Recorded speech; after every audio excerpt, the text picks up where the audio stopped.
Hello, welcome back to the stream. My name is Dan, and today we're playing Zero Parades. This is the spiritual successor to Disco Elysium, released a few years ago by ZAUM, which had some issues since the release of Disco Elysium, to be honest. Most of the creative people, the main people behind that game, have now left the studio for legal reasons. And yeah, it'll be interesting to see how the studio has managed to pull this off without them in the project. But hopefully... are we all good? Yes, we are. But hopefully it'll be fine. Yeah, I've seen some reviews, and so far they have been very positive. So I believe that we should be good. We got Glocky, we got Adam. How are we all doing? Good to see you guys. This should be interesting. I know. I'm looking forward to really, like, so much. Right, without further ado, new game. How are the levels? Is the audio all good? You'll have to let me know. Let me just mute that. There you go. Right, what kind of spy are you? It's very handy that the game tells us what those masks are straight away. Why am I not muted? Oh, it's that one. Sorry. There you go. I'm gonna go for the blue one. Why not? Oh, okay. Your cognitive powers make up for your frail body.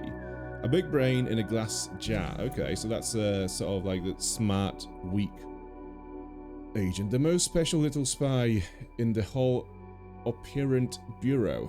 A tale like no other. Okay. An engineer of the human soul. Spiritually vast. Mentally undeveloped. Oh yeah, we all know at least one of those people. You excel in physical conditioning. Yeah, that's going to be boring. So I'm going to go for this one. I think I like the intelligent builds in those kind of games. I like feeling like I'm working stuff out with my intelligence rather than the muscle. Protein worm. Emotionally illiterate. Nice. Human calculator. Yeah, that sounds about right. Let's go. Oh god. Oh god. Raise an action skill to train your body and its impulses. Coordination. Okay, so I think we're in the blue, right? Faculty of intellect. So those are at level 4.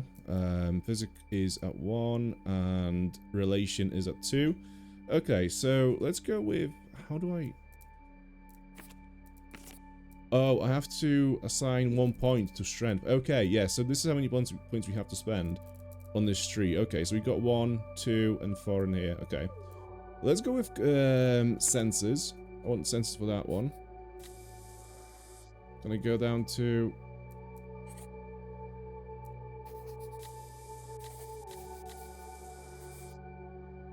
How does... Okay. Oh, I see. We have to hold the button down. Blueprints. Okay, so it does actually tell you what those mean. Your knowledge of the city and how people use it. Buried secrets, useful shortcuts, improvised exits. Attunement to facial expressions, tics, body language. Read the room and act before anyone else. Nerve. When the task requires a steady hand and a quiet mind, don't let the world see what's behind the mirror. Oh. Personalism, what makes people tick, yourself included. Empathy and manipulation, your humanity at large. Yeah, let's go for that one. Manipulation, fuck yeah. Right, so what do we want from intellect? Entanglement, spooky action across this plane and beyond. Extrasensory awareness, influence of the stars. Okay, so we're a bit wacky with that one. Deductive and inductive reasoning. The rationale side of your mind. Finds the order in everything. Poetics, see and express what others can't. Engage your creative engine. Lateral thinking and subconscious associations. The totality of facts about the world. Okay, so facts don't care about your feelings. The secret language of machines. Okay, I'm gonna go for the grey matter, I think. That sounds fun. So we are sensitive, we are personal, and we are a grey matter as well, it would seem. Okay, let's see where this is going to take us. Oh, Lucky's back home. Good to know, good to know.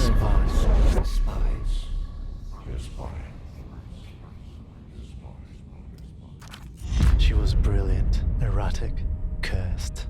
An anti-personal mind in human form. Oh, the acting in Disco Elysium was amazing for these dialogues and these thoughts, so I'm hoping this is going to be equally as amazing. And so far, you know, it's on point. Her friends called her Herschel, but to her controllers, she was Cascade. I was good at my job, at least. She made the cardinal error of our kind. She mistook her assets for friends. In the end, the contradictions caught up with her. Let me just check that, okay. This is about last time, isn't it? Portofino 91, the whole sick crew. A disaster untold, a black page in the official records. Anxiety raised by 1 point. Okay, so this is, I'm guessing these are our health bars. So the way you could die in Disco Elysium was either by taking physical damage, which you would have some points to, the sort of like the physical points to take damage to, and also mental damage. So you could actually die from having mental breakdown. Here we have fatigue, anxiety, and delirium. Okay, so we can go fully crazy. Interesting. My greatest failure. Let's stew on it. No sense in rehashing the past. Let's go. None at all. Yet here we are, standing over the smashed and leaking world. The world. How did it get that way? Some fool dropped it. One of ours, probably. What about Cascade? What happened after 91? She was recalled. They put her in the freezer. Forever. Most thought. Anxiety raised by 1 point. We are slowly dying from anxiety. We've not even started the game. This is like starting any stream ever. You take so much anxiety damage before you even press stream. This is so realistic. Okay. They were wrong.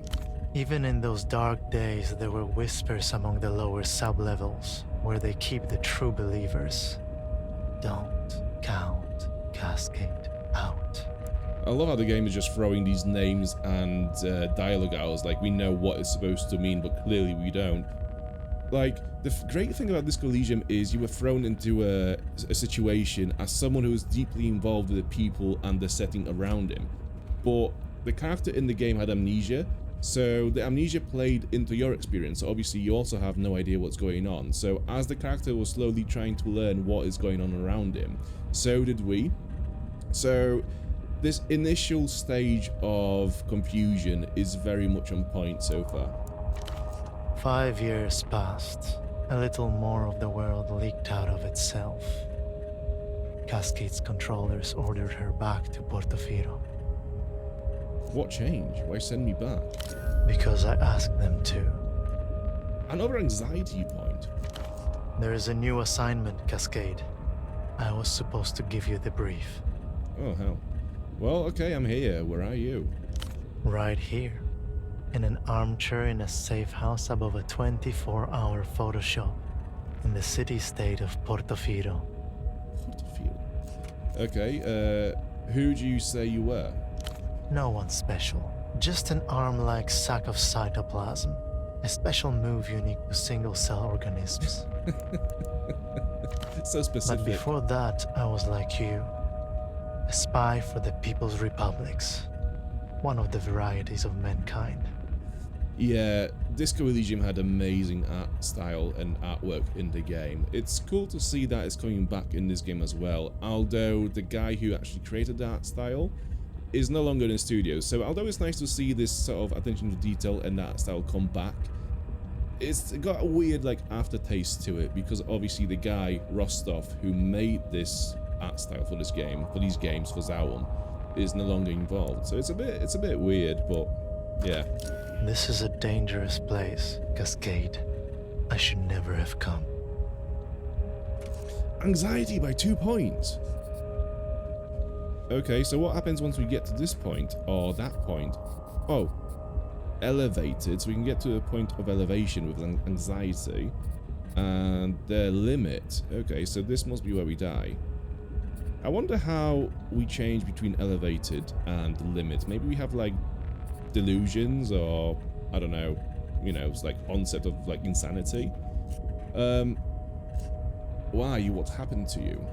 I got caught with my pants down. We all do someday. On the plus side, I no longer have to worry about independent thought or movement. This was the human game, and he played it poorly. Time to give up his seat. He played the human game poorly.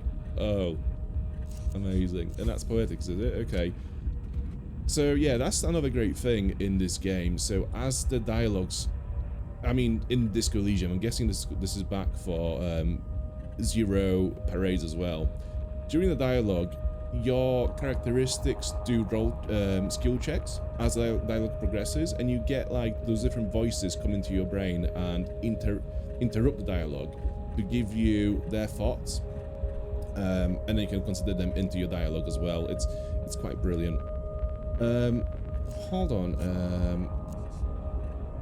I'm sorry we never got to know each other. Don't blame yourself, operant. Okay. Whatever happens has already happened. So this is not the game itself. Like, this window is not the game itself. It's not a pick-your-own adventure. I'm guessing we will now enter the actual game, having done that.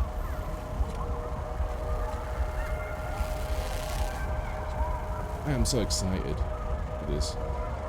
There was a demo for this game that came out a couple of months ago, but I've not played it. I don't know why, I've just missed out on it. But here we are playing the full game. Ooh yeah, slap yourself out of it.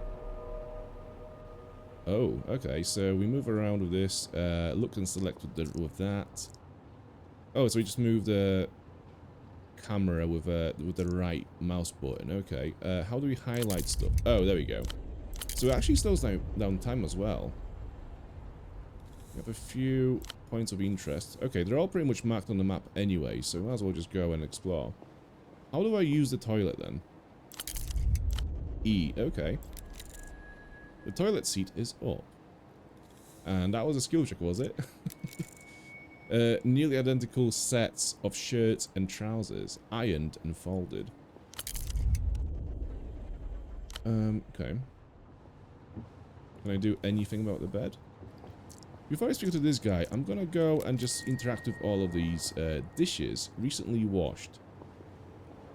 Can we zoom in onto the TV? That doesn't really show anything other than just some blurs. Right, this guy. Who is this guy? Pseudopod, you presume. Okay, yeah, I do presume. Splayed on the chair before you is a man, approximately mid-30s. His chest rises and falls in steady rhythm as he stares beyond you, unblinking. Hello? His eyes are fixed glassily on the ceiling. Yeah, he looks out of it pretty much, and he was caught with his pants down as well. Look at the ceiling. Cream paint, peeling slightly. A small room in a city past its prime. Nothing to suggest why the man is so interested in it. Okay, so he's just zonked out. Hey, why aren't you talking anymore? He's been like this since you walked in. Anything to the contrary should be marked down as a grip on reality type problem. Yeah, the writing is so good so far. No response, no jolt, no tremor. The film is monochrome and silent. The only soundtrack is the low hum of the projector as the celluloid rushes from its spool. Adam says this is so weird in a good way. I know. This is the charm of ZAUM games. And I'm glad that they've captured it pretty much straight away in this game. It's so good. Look in his eyes. The green of long corroded copper. As for the face around the eyes, his jaw hangs slack, his glasses askew. The lopsided headphones accentuate a large bald spot atop his crown. What the fuck happened to him, this guy? Study his clothes. Stiff-collared shirt, a snug brown jacket, and nothing below the waist but a pair of red briefs. He's just zoned out? Yeah, possibly. He looks breathing, but like this is one of those games where he could quite easily be a dead guy with like a massive bullet wound in his like chest. And because our stat is not high enough, we probably wouldn't pick it up in the dialogue. So this is one of those games. It's like honestly, this is like RPG in its purest form. I think this is like the closest thing you can get to a tabletop RPG. Is this a self-abuse session? Being a lone operant in a foreign theatre is an extreme pressure role. Some require extreme release. As your eyes reach his feet, you notice that the man is also wearing 3 layers of socks, each slightly shorter than the one beneath it. Really? I want to see that. You can't see his feet. That's a shame. Check the area around him. There is no smell of alcohol, nor any open containers, no drug paraphernalia either. Just a loose cord trailing to the stereo system. Okay, what's on the stereo? Oh, I don't know. Like a cosmonaut's safety tether. Cosmonaut, yeah. Let's check his vitals. He is alive. He's breathing. He's moving. He's not still. He's not stiff. Your fingers detect a faint, steady pulse within the base of his wrist. Elevated, but not critical. Okay.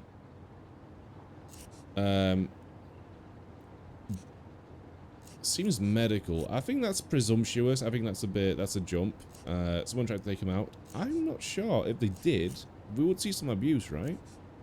If so, his affliction is beyond your diagnostic power. Yeah, seems like it. The man's eyes glisten. Bright red veins blossom around their edges. I'd like to notice that we are now at level 8 in anxiety. This is getting quite bad. I've let him down. I've just met him. I don't even know who that is. First impression, I can't work with this. There you go. There may be little opportunity for a second, based on the current visual.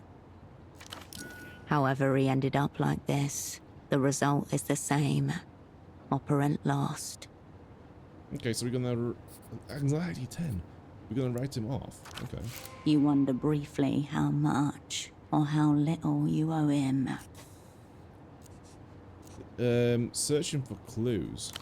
Clipped to the inside flap of his jacket, you find a laminated badge, emblazoned with the crest of the Import-Export Bureau of the People's Republic of Kohila.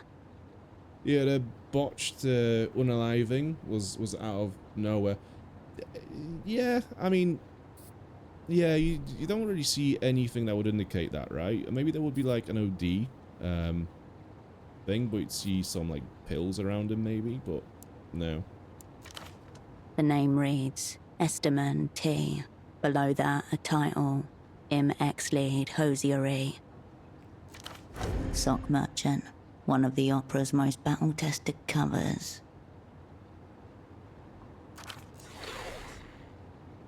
Sock merchant for the IMEX Bureau.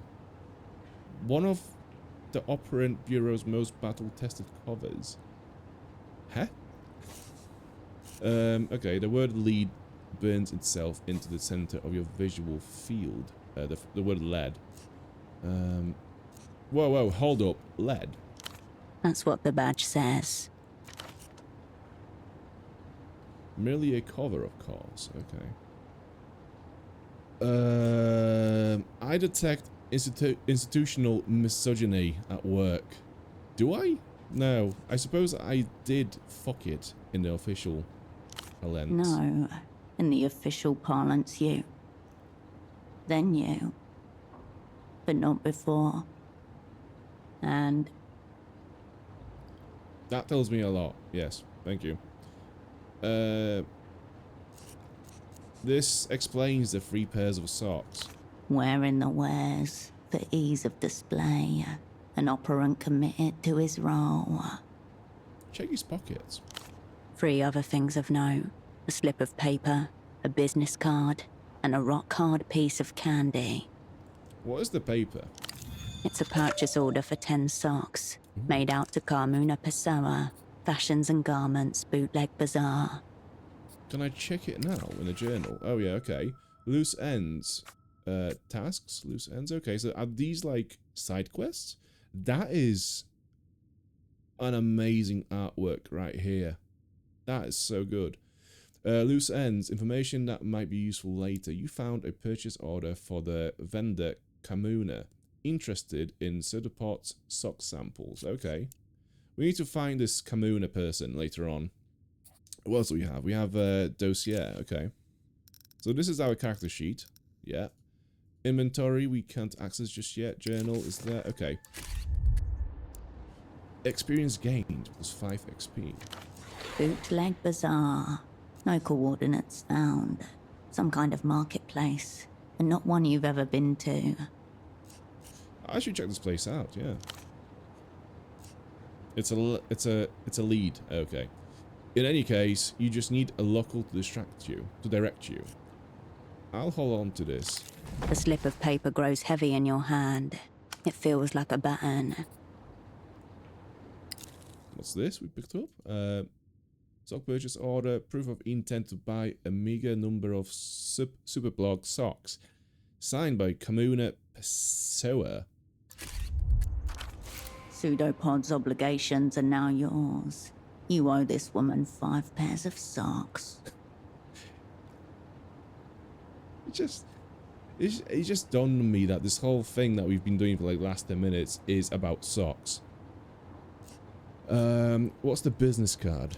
The card is cheap and scuffed. It reads, all you need is miracle.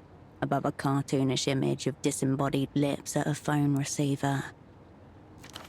Notably absent is an actual phone number. Okay, do we have the phone number? Sodapod had a business card for some kind of a sensuous phone line. Okay. Turn the card over. There's an indecipherable scribble. Whatever's written seems to begin with a D. Into your pocket it goes. Candy? A wrapped up rectangle of compressed sugar. It's so hard that your fingers cannot make an impression, no matter how much you strain. I mean, that's not unusual, is it? Really? The discolored wrapper depicts a red-cheeked child with a charming sledge.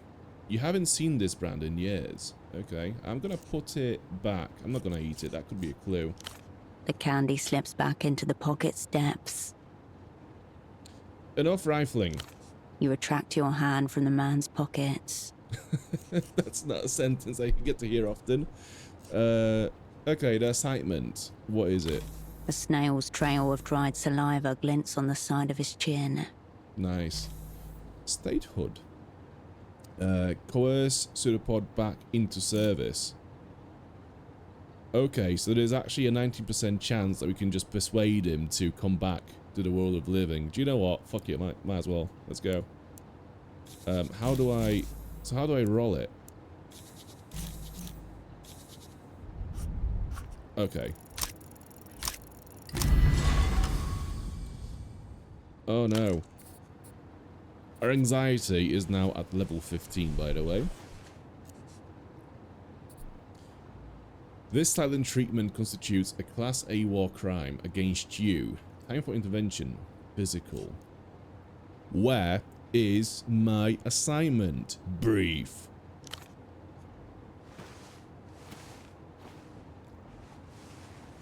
Are we just gonna drop him onto the floor? You grab him by his skinny shoulders and heave him upright, his head lolling backwards as he rises. Yeah, and what now? Oh, he... Okay, that's something. This non-reaction is alarmingly reactionary. If keeping him is no gain, then losing him is no deficit. I love this play on words. That's so good. Why are you fucking me, Pseudopod? If there's any fucking going on around here, this man is instigating none of it.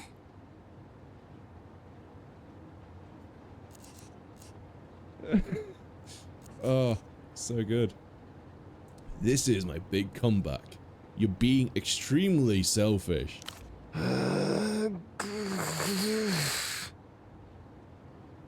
Useless. Drop him. Whack onto the floor.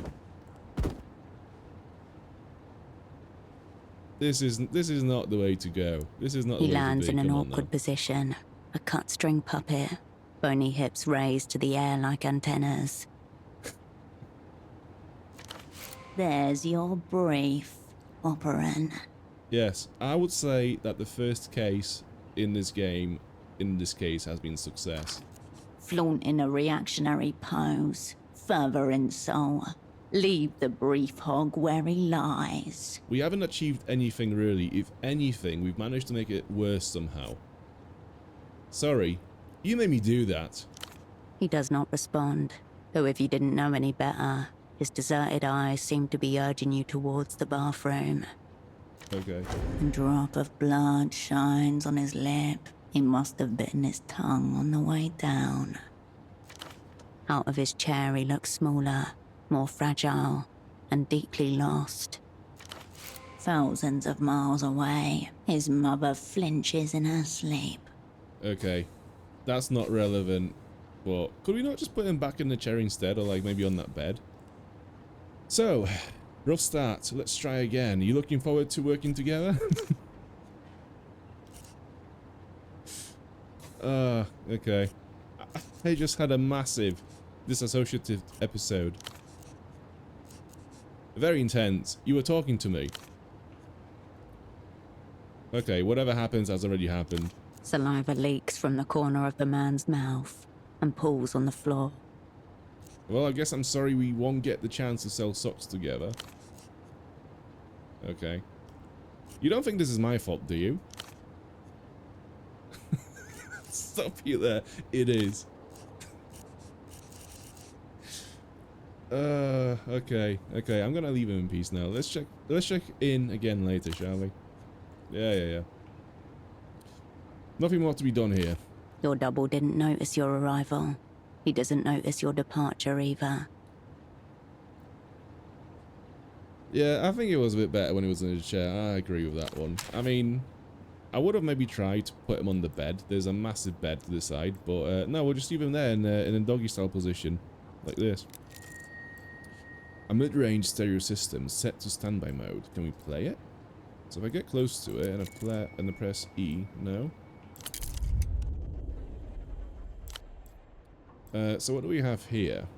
This small table has been turned into a makeshift desk. The startlingly red folder stands out against the clutter. Examine the red folder. A small label in the top left corner is printed with one word. Your cryptonym, Cascade. The color reminds you of pomegranate. Your hand hesitates. From what? Opening the folder. Open it up. The folder opens with a whoosh. Before you in neat monospace type, your life is condensed to its barest elements. Name Will Kershaw, cryptonym Cascade. Born Landau, former Republic of Mercia. Dependents none. Pay class D2. Years of service 14.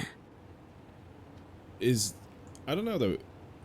I'm guessing that's this guy, not us, right? Herschel is a masculine name, right? All true. None of it useful just now.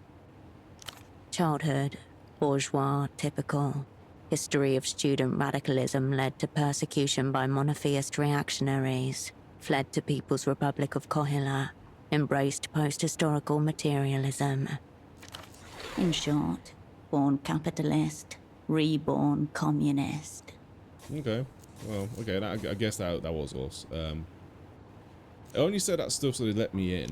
Medical record. History of dissociative episodes and reckless action.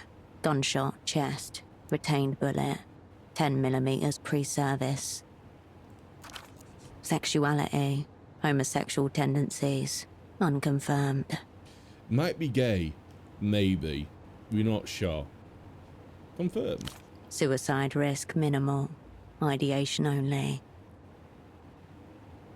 It's all ideation until you commit. End of list. According to this file, that's all there is to you. All there is to me, okay. Communist. A gay communist that has some suicidal ideation. Okay, got that. This is me. No. Raw facts cannot capture the totality of my being. According to the opera's remembrances, raw facts are the totality of your being. Okay, fair enough. There's another page behind this one. It's labeled Service History. A tingle in your fingers. Your head grows lighter as you approach the crash site. Uh-huh. Okay, so failure likely on reading your service history. Might as well fail. Your hand grinds to a halt above the page and remains there. I would like to notice that my anxiety is now at level 15 and we are now at elevated anxiety. So I wonder what that's going to do to us. A full minute passes. Are we going to die before we even leave this apartment? Maybe later. Put your hand back. Or never. That works too. Let's rummage through the desk. Amidst the crumpled sheets of copy paper and empty takeout containers, you find an opened pack of cigarettes. Suprema mark. Suprema 100s. Cheap superblock export. Okay. Examine the cigarettes. There's nothing outwardly noteworthy about this pack of Suprema 100s. It's like any other found in commissaries and corner stores across the People's Republics. I guess the Eiffel Tower guy must have brought him with him. There are a few mangled filters in the ashtray. Okay, let's You leave the cigarettes where you found them. Yeah. As you turn away, a phone begins to ring. Should we get it? Where's the phone? Oh, there it is. Okay, let's go. You pick up the phone. The handset vibrates in your palm. Hello? Before you even finish speaking the word, the device connected to your phone base splits it into 256,000 encrypted fragments. Isn't that mad? The exquisite work of the magic box, one of the proudest achievements of the Opera's Technical Services Office. Half a world away, a familiar voice splits into a corresponding number of fragments before coalescing again by your ear. Please tell me you have good news. Not really, no. 5 years, 3 months, 10 days. That's how long it's been since her voice was in your ear. Yeah, so currently I'm nearly dying from anxiety. The guy I was supposed to meet and work with is now passed out on the floor in an Eiffel Tower position with 5 pairs of socks on his ankles, and I have absolutely no idea what's going on. This is Cascade. Operant, you made it. Your voice hasn't changed. Okay. We'll get to catch-ups later. Put pseudopod on the line. You glance over at the man face No. down on the floor. Stop that. Level 17 now. You feel the receiver slipping from your sweaty palm. Yeah, I am actually starting to sweat now because this is ridiculous. Something's very wrong with him. He's breathing, but non-responsive. More than that, I can't say. For a moment, no one says anything. There's no sound at all save for the blood in your ear and the electrostatic hum of the ultra-long-distance connection. Has he been zeroed out? Not quite. Eliminated, killed, rendered inoperant. Clearly not. Unless he has actually died since we managed to just like throw him onto the floor. Heavy words. He was bleeding. Words that set machinery in motion. The anxiety, I know. What do we want to go for? So we have a few options. There was a purchase order in his jacket pocket for a bunch of socks. She might know what this is all about. So what? Your cover was meant to be sock importers. Oh, okay. Okay, so that's a cover. Okay. It was only for 10 socks, Mel. 5 pair. That's weird, isn't it? Excuse me, why the fuck are we talking about socks? Yeah, that's kind of what I said a few minutes ago. I'm saying Pseudopod may have been practicing method espionage. Method espionage? Is that some sort of joke? I'll ask one more time. Is your double zeroed out? You've reached your anxiety limit.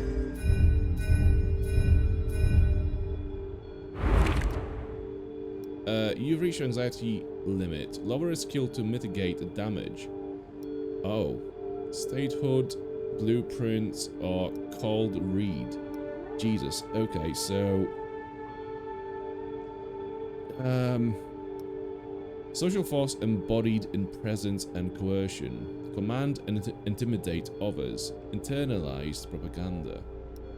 Your knowledge of the city and how people use it. Buried secrets, useful shortcuts, improvised exits. Attunement to facial expressions, tics, body language. I'm gonna go for statehood, I think. Yeah. So that is now back to 0. Okay. So, oh. That's an interesting system. So you take enough anxiety damage to the point where one of the skills tied to your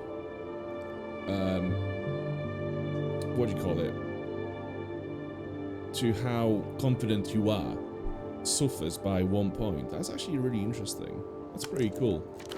You must speak the word. She cannot make the determination herself.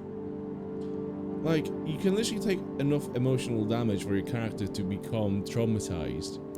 That's amazing. 5,000 kilometers away, in a small office deep underground, a mid-level controller of the Operant Bureau leans forward and cups a hand over her earpiece. I've literally interacted with 3 items in this game so far. The guy, a folder on the table, and the phone. And I already love so much of this game. There's so much charm here. Like, it's amazing. I don't know. Yes, you do.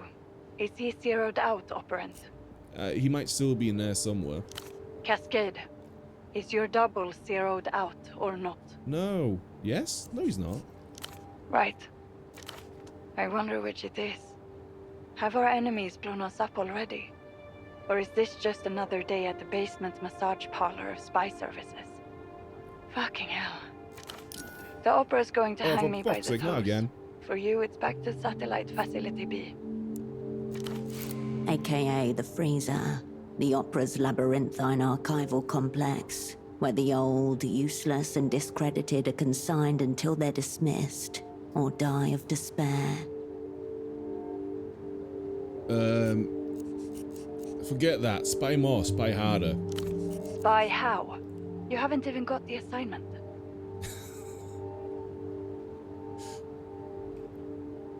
Fuck that. Why don't you tell me the assignment? Listen to me. This assignment is over. Effective immediately. I don't think so. The woman in the photo shop downstairs, Constance. She's one of ours. Let her deal with Pseudopod. I've just been brought out from the freezer. I'm not going back in. I'm going to do this case no matter what it is. Yeah, I don't even know what the case is, actually. The photo lady, right? What should I tell her?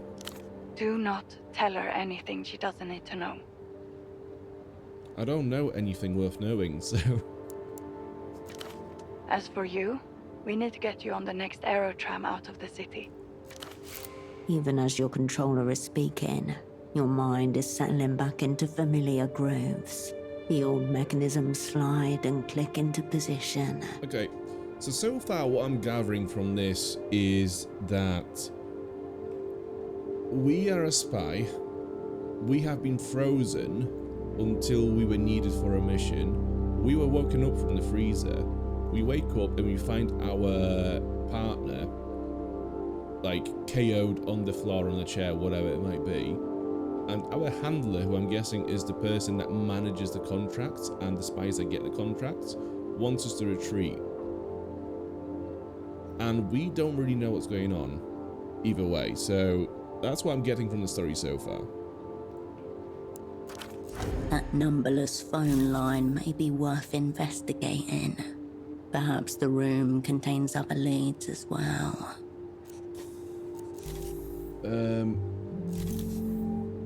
Okay, so this is safe-ish bet. Okay, the juice, why the Oprah sent you. Oh god, sorry. Yeah, how do I roll that? There we go. Ooh, that's pretty good. You've been on filing duty for 5 years, out of action. The opera wouldn't rush you back in theatre, unless... Check unlocked makeshift desk. Let's have a look at those things. So those here, what's happened here? What does that mean? Recently slept, cannot sleep, lasts for 6 hours. Okay, so we cannot sleep for 6 hours, okay. Anything else worth knowing? We have the sensuous business card. All you need is a miracle. Okay. And we also have the map.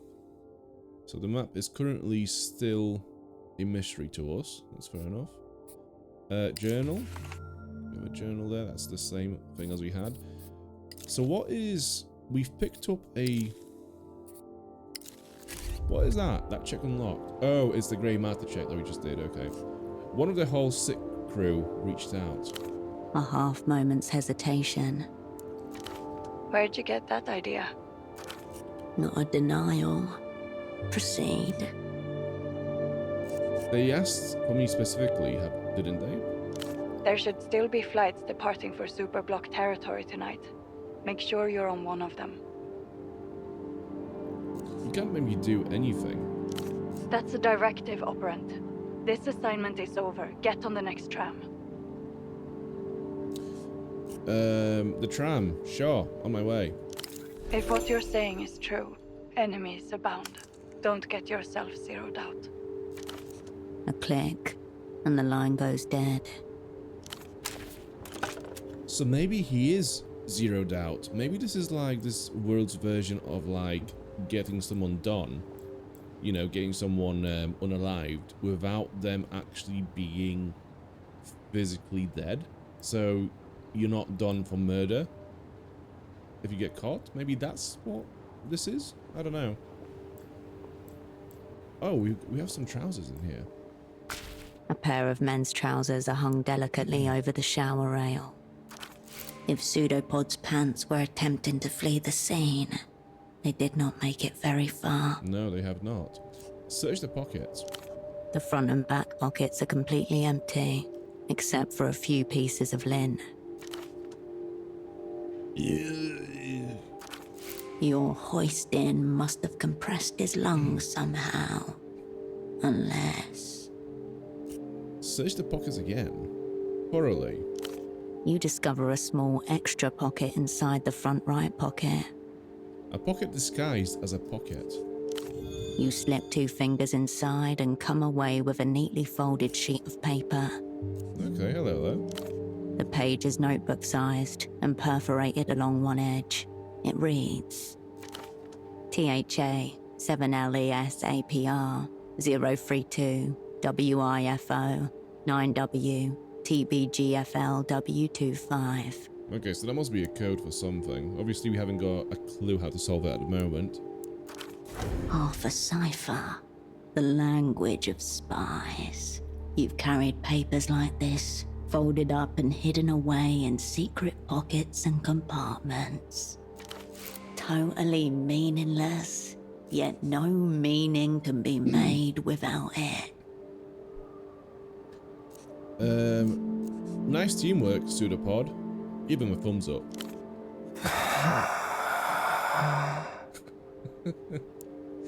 I love how this character in the game that has been completely wiped out so far, like just not really said anything, he's not really done anything, has become such a like iconic character.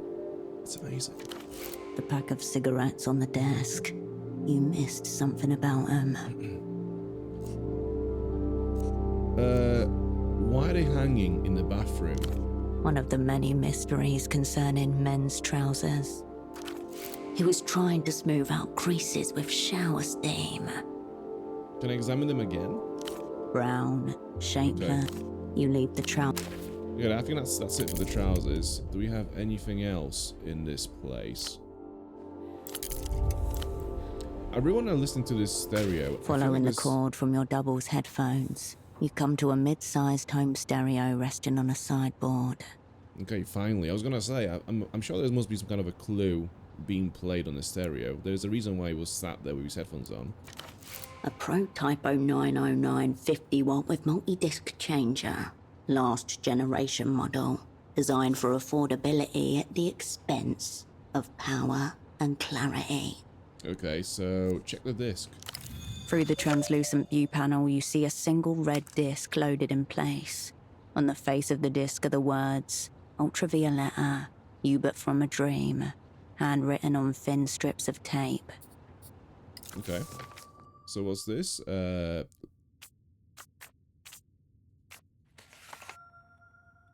Amazing. Yeah, the artwork so far for these cards has been absolutely stunning.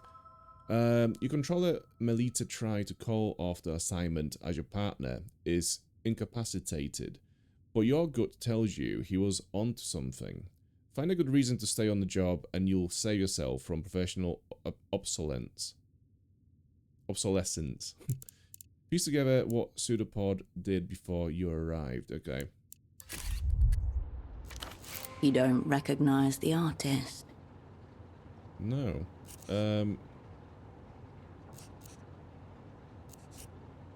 What have we here? The disc is loaded, ready to tell you. Okay, unplug the headphones and press play. The chunky button makes a satisfying little thunk as you push it in. The discus begins to turn. You know because the spindle was rotating. What the fuck is this? Though the speakers don't produce any sound at all. What is this on the floor? Turn up the volume.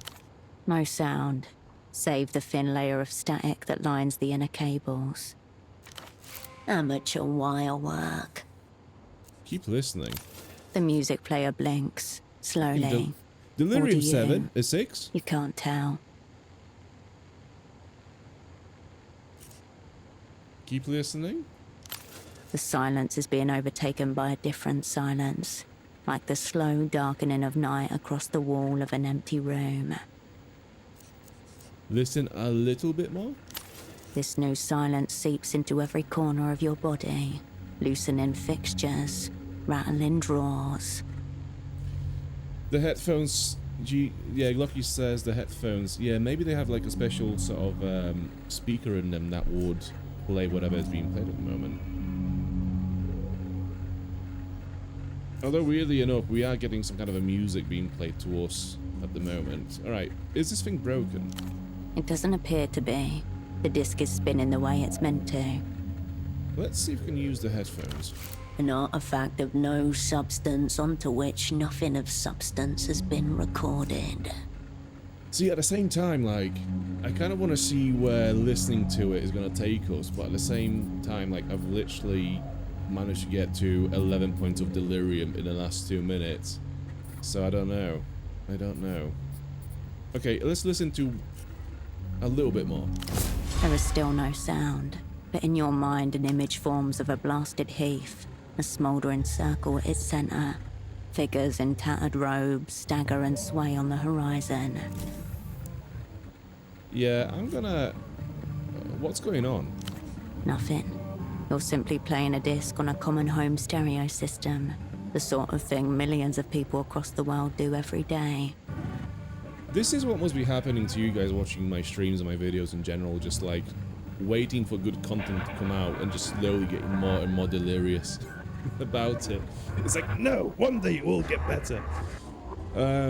Okay, I probably shouldn't be messing with this. No, you probably shouldn't. I should probably come back later on when we can do this skill check. So, yeah, level 15 delirium. Oh, nice. The static quiets as you reset the volume.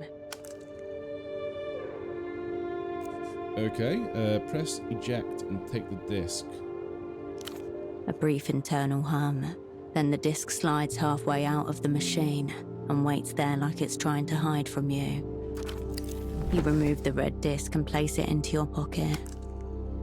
Okay. Enough stereo. You step away from the equipment. So let's have a look at the dossier and all that stuff again. Delirious. Cannot exert intellect checks. Okay. That's a pretty big debuff. What else do we have? Inventory, we have the mysterious red disc. The crimson disc your double was listening to when he was zeroed out. Its handwritten label reads, Ultravioletta, you but from a dream.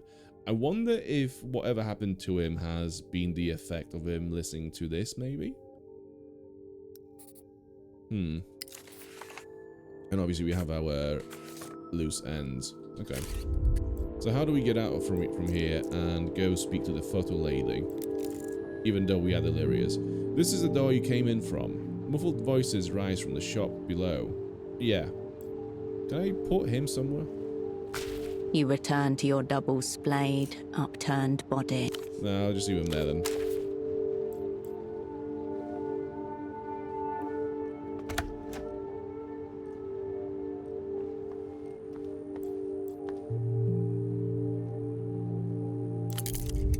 Okay. The only way is down.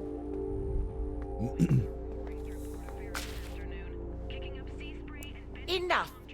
You're blacklisted. Take your sick little games elsewhere. Easy, lady. I just want to develop some photographs. I'm not trying to take your innocence. Man in the ugly coat. Okay. Yeah, I mean, it's not great, is it? That's an interesting camera he's carrying. Professional class. No consumer model. Does that poor girl even know what you're up to? You have a wild imagination. A little photo should not count as a crime. It's not like it's a loaded gun or something. The woman casts a split-second glance in your direction. Okay. Hang back and observe, I guess. Don't step too close. They're handing out bans like they're going out of style. A crackle of recognition behind his eyes as they meet yours. Oh, so we know each other somehow. So we have decent chances of passing this check. Okay, let's go for it. No. Nowhere. You've never seen this man before in your life. Fair enough. What? He gives you an aggressive look. Yeah, I guess we were just kind of staring at him. She's probably another victim of your so-called street art. Oh yes, the voice acting is amazing, Adam. I have to say, yeah. Like, so when Disco Elysium first came out, it didn't have any voice acting because they didn't really expect how big the game is going to become. And then obviously, like, it became this instant sort of RPG role-playing classic. And then they were just like, you know what, we'll get some voice actors and actually deliver all the lines. And the voice acting in that game was amazing. Like, they got a singer from a band called, what are they called? Was it Seek? Yeah, it was, yeah. Mickey Goodman, I think his name is. To act out a bunch of like very weird voices, and in the band that he was in, he also did a lot of very weird voices, and he, as a solo artist, he does like poetry in like, and he acts it out in those voices as well. So he was like a perfect fit to be doing voiceover for a video game where you play like the limbic systems and whatnot. Yeah, which is so good. Like, if you want to check him out, I would say type in Mickey Goodman. That's Mickey with 2 E's at the end. And When Will the Forest Speak? That thing is amazing. It's one of the tracks from the band that he was in, but it's just him doing his poetry in those weird voices. It's incredible. But yeah, I like it. It's good to see that this is also on par. Like, honestly, if this game didn't have any voice acting, I looked it up before the stream, because obviously if I had to read all of this, my voice would be dead by now. So yeah, I'm glad to see that there is voice acting in this game, because otherwise I would not be streaming it. And 2, I'm glad that it is good as well. Where do you know me from? What a full spectrum question.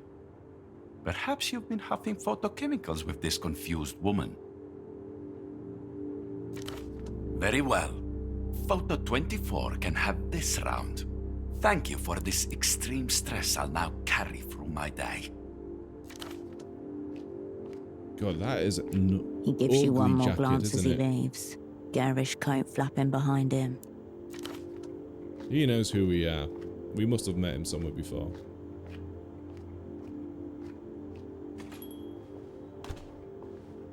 That was exciting, wasn't it? She watches him go, then looks at you. Yeah, that guy, I would give my arm, I would bet that this guy is a spy for the other enemy faction, maybe. He's got a vibe to him. Who was that man? Nobody. A seedy little oddity who likes making fantastical threats. Has he been here before? Oh yes, keen photographer, limited in subject. Lucky for you to only catch him on the day of his banishment. Banishment. You've not seen the last of him. The two of you are bound by a hideous orange thread. Ah, while I have it here, this is the screwdriver pseudopod requested. For the fax machine. Oh, screwdriver for the fax machine. We don't have a fax machine upstairs, do we?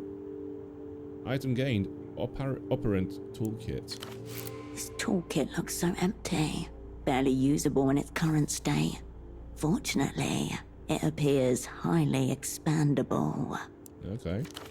She gestures towards the monstrous off-white plastic machine behind you. Okay.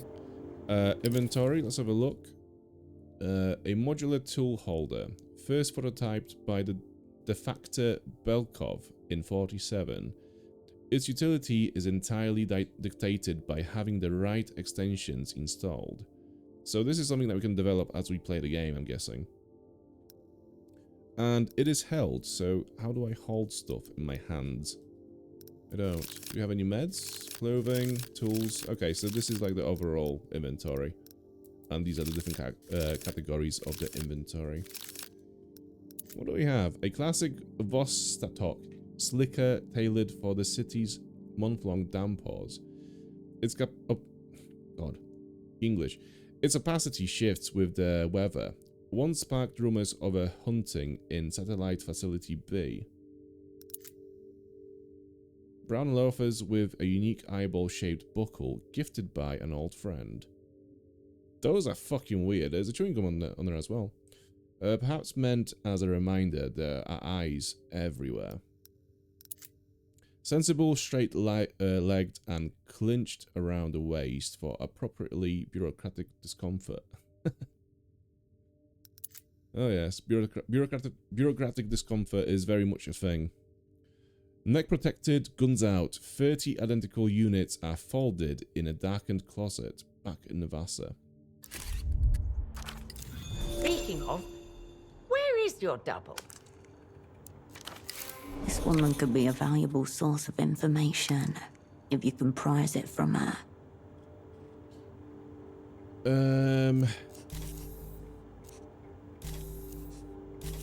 Yeah, hold on. We barely spoke when I came in. I didn't even introduce myself. No introductions necessary. You're Operant Cascade. I'm Constance, of course. I mean, the handler did say that she knew who we were, but, you know, if everyone in the city that we met so far is aware that we are a spy, I'm pretty sure the guy in the coat also knew that we were a spy. Then, yeah, our cover is completely blown. And your role is... Special asset, liminal class. Making my debut with the Operant Bureau. Operant Bureau? You can call me Herschel, by the way. Pseudopod was insistent I stick to cryptonyms. If it's all the same to you, that's what I'd prefer. Okay. Before we get into it, I want to make one thing clear. Just because I'm working for the opera does not make me some kind of communist. I'm glad we got that straight. Thank you so much for for telling us that. So don't even attempt to seduce me with your post-historical dialectics. Your double already tried his hardest. I'm here strictly for the espionage. Okay. Right. About Pseudopod. Yes? What is it? Something's wrong with him. He's completely unresponsive. My God. You're saying he's... He's face down on the floor. It's like he was assaulted by some kind of a petty bourgeoisie demon. I don't know what that means. I don't understand at all. What do we do, Operant? First off, when did you last see him? It was yesterday, when he returned for the evening. He looked stressed, like he was shouldering a great burden. What sort of burden? It must have been the assignment, I'm sure. And what's he told you about it? Nothing. Only the bare rudiments. I thought it was supposed to be that way. Pseudopod was a very good teacher. He said it would fall on me to see after any operants who are incapacitated in theatre. I wonder, did he ever suspect he was talking about himself? Does anyone else have access upstairs? Absolutely not. Nobody's been upstairs except yourself and Pseudopod. What kind of chemicals do you have back there anyways? Operant, if you're about to imply that I've committed some heinous act... I wasn't implying anything. I can promise you there's nothing in my photo lab that would cause what you've described. I found this in the stereo upstairs. Show her the mysterious red disc. I've never seen this before. What's on it? You don't want to know, it makes you delirious. It's great. Meaning Pseudopod must have brought it here. Do you know a band called Ultravioletta? No, I don't pay attention to all that. Music is very overrated in my opinion. There doesn't seem to be anything. I mean, why would you care? The disc gave me a very ominous feeling. I think it's responsible for what happened. But it's just a disc. How can that be? That's what I've got to figure out. I must say, it doesn't look like a regular disc like you buy at the shops. This looks more like a bootleg. What do you think happened? I haven't the faintest idea. I'm adrift. Pseudopod struck me as an absolute professional and very cautious. I suppose I could move him to the spare room down here. That way I can keep an eye on him. We need to talk to a doctor. A doctor? Right. Good thinking. Dr. Hugo would help. He runs a houseboat clinic in the back ways to the west of the old docks, past the waterlock. Yesterday, before he came back, what was he doing? Did he meet with anyone? I can't really say for certain. He kept things very close, as he was supposed to. Have you tried the bootleg bazaar? He was down there yesterday. The bootleg bazaar. That matches the purchase order you found on his body. Okay, she won't know what he was looking for there. How do I get to the bazaar? You can practically see it from the front door. Due south, in the ruins of the old Essilk factory. If by some chance you find yourself in Party Alley, it means you've gone the wrong way. Okay, very good, thank you. Anything for the assignment. Was there anything else? Okay, so what's wrong with the fax machine? It's that little amber light. It means out of order, and I haven't been able to get it to green, meaning in order. She gestures towards the hulking machine behind you. Pseudopod assured me this machine was a vital tool of communication, as precious to our work as the magic box we installed on your room phone. Could it be that the disc has some kind of a fax machine message on it? What do you expect me to do? You've received all sorts of technical training, I presume. I would think getting a little light to turn green should be well within your powers. A dread beast humming with dormant power. A handless scribe. It just needs to be soothed. Okay. Do you happen to know what this miracle's about? I certainly don't. It looks flirtatious. Do you partake in flirtations, Constance? Never during working hours. Ooh. Seedy business attracts itself. Try the Fogged Mirror. It's a bar just to the west, along Party Alley. Party Alley? That's where I need to go. Your old haunt, where you met with your former assets once upon an assignment. I am familiar. She gives you a brief nod. Okay, I'll head for the bazaar, see what I can find. Before you do, I understand this is your first time back in theatre for some time. Yes? I just wanted to say, welcome back to the opera. Thank you. Right, this fax machine. Let's have a look. A humongous white block of office technology sits in front of you. It looks like a sacrificial altar made of plastic.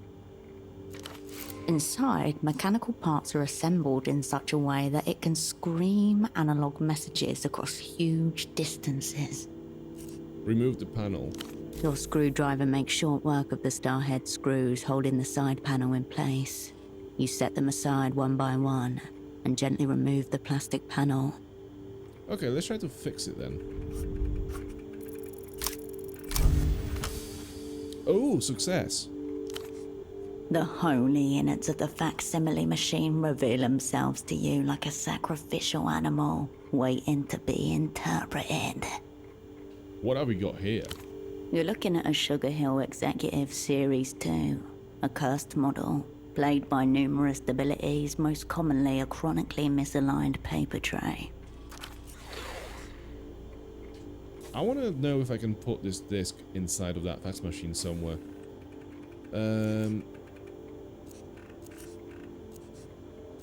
Snap the paper tray back in. From the machine bowels comes a pleasing chunk. As the plastic tray slots back into its receiver, the paper belt purrs as life is restored. We are slightly less insane. Delirium lowered by 2 points. Status removed, delirious, and experience gained 10 XP. Good. Much better, thank you. Butter lady, don't read my faxes, okay? Operant, I would never. What could be sacrificed here, then? Image quality, and whatever remains of human patience. Okay. You turn away from the fax machine. So there's no way to use the disc on that, is there? Let me just have a look. Can I just equip it, maybe, into something? And no? Okay. What else do we have? Precarious stacks of holiday cards, 97. Pre-ordered. What's this? One of the fuses is held together with a coin. Swimming lessons with Paolo. Bin day is now bi-weekly. Okay, so a bunch of info that we don't really need. Shelves stacked by a hoarder, then labelled by an obsessive. The beaded curtain neatly splits public and private spheres. She spends slow afternoons rearranging the postcards under glass. And this is it, is it? Oh, there's a TV as well. The screen flickers. Static turns to black. A booming voice emerges. Did you know water covers approximately 63% of the world, but the sky covers 100%? Narrow your eyes. What's the world trying to hide? Wrong. The sky is only 98% sky.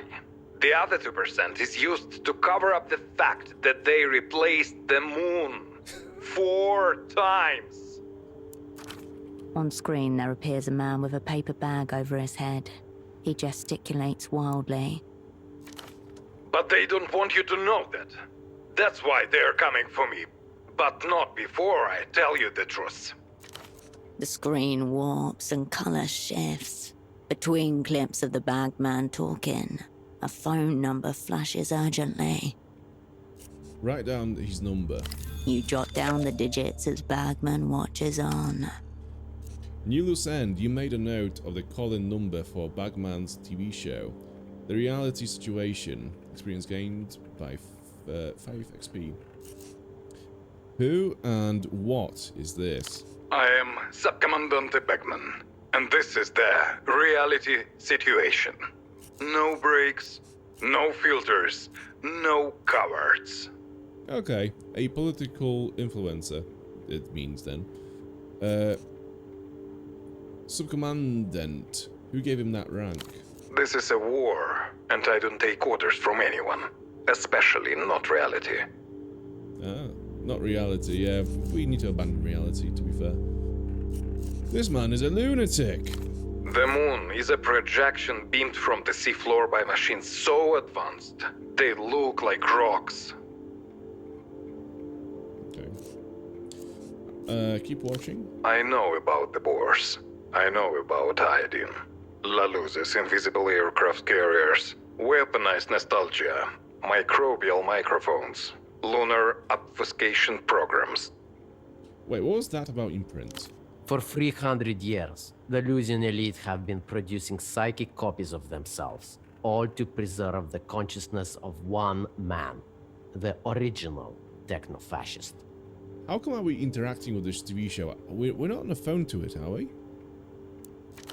A mishmash of conspiratorial nonsense, commonly found in most of the developed world. One exception, the Boers, which may just be a local oddity. Find out what I know by tuning into the reality situation.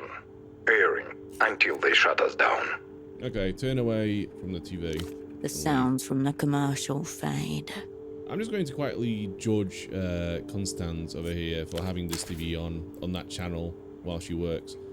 What is wrong with you? Have we seen all there is to be seen? There is something behind that door. Can I get to it? Right, can I also zoom out? No, this is as far as I can zoom out. Right, let's go. Let's go outside.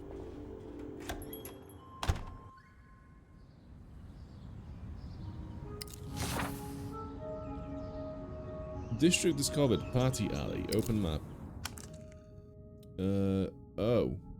That's an interesting looking map. Right. Photo 24. That's where we are.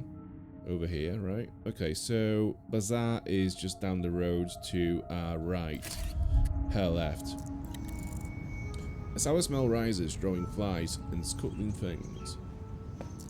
What's that window?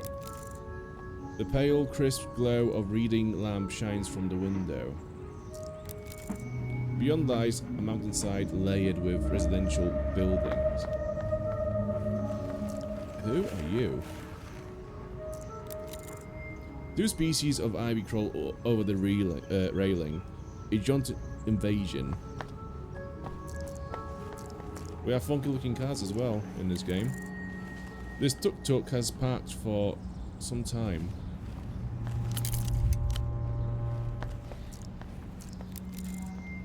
An exposed ventilation pipe, big enough for a fool to crawl through.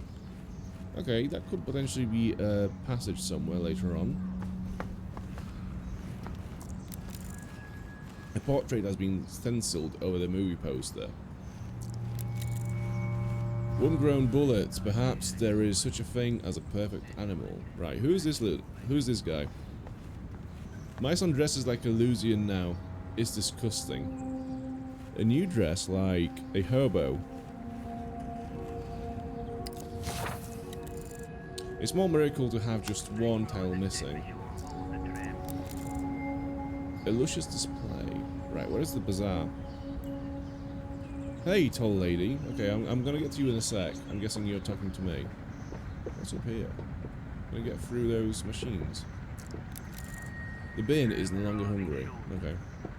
Yeah, it's overfilled. Symbol of Potifero's pride.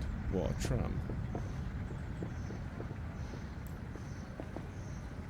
Finally, someone with courtesy.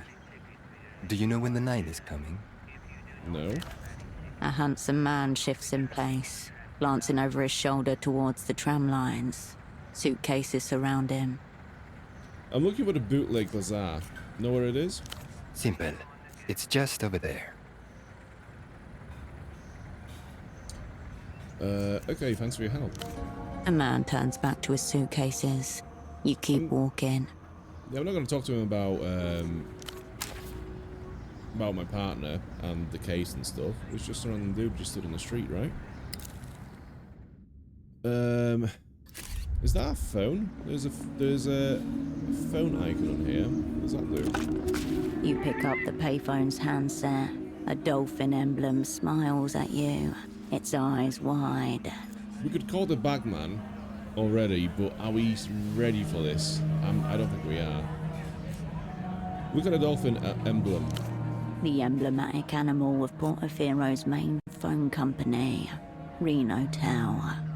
Look at something else. Your gaze wanders away.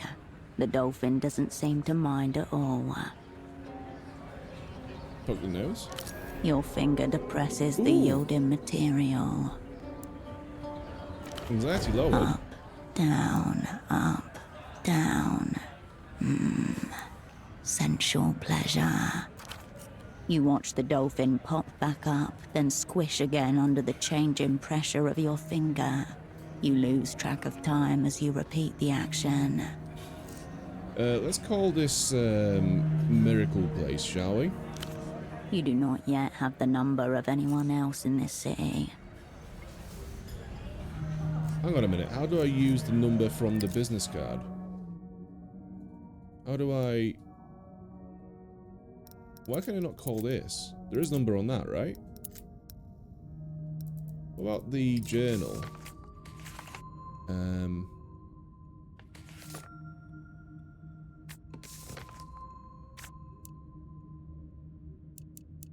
Right, okay.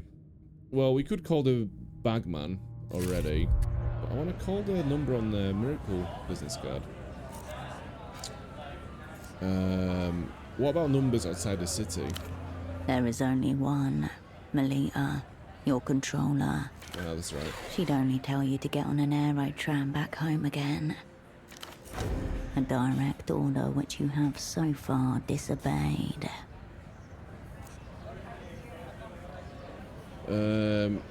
That's a definite no-go. Whether you want it or not, the number is a lifeline to you. Always there if you need it. The Reno Tel Dolphin eyes you expectantly. Well, we might as well call the bagman because it is one of our leads, so let's go for it. Hello and welcome to the reality situation. Before we begin, I just need to check. Is your line secure? It's a public phone, so probably not. That's a joke, obviously. No line is secure. Your thoughts, ladies and gentlemen, are not secure. Consciousness itself is tapped. The call is coming from inside the house. Okay. First off, is this for real? An insane question, for reasons that should be quite apparent. Tell me, what aspect of reality did you want to ask about? Gotta go and call. Salute. What The conversation that receiver was. clicks back into place. The Reno Tel Dolphin eyes you expectantly. And that cost me 2 gold or whatever it might be, 2 soul. Amazing. You step away from the... Good talk, good talk. Right. The bazaar, where is it? Is it this way? Eastward, the city blossoms outward like a fractal onto the island's edge.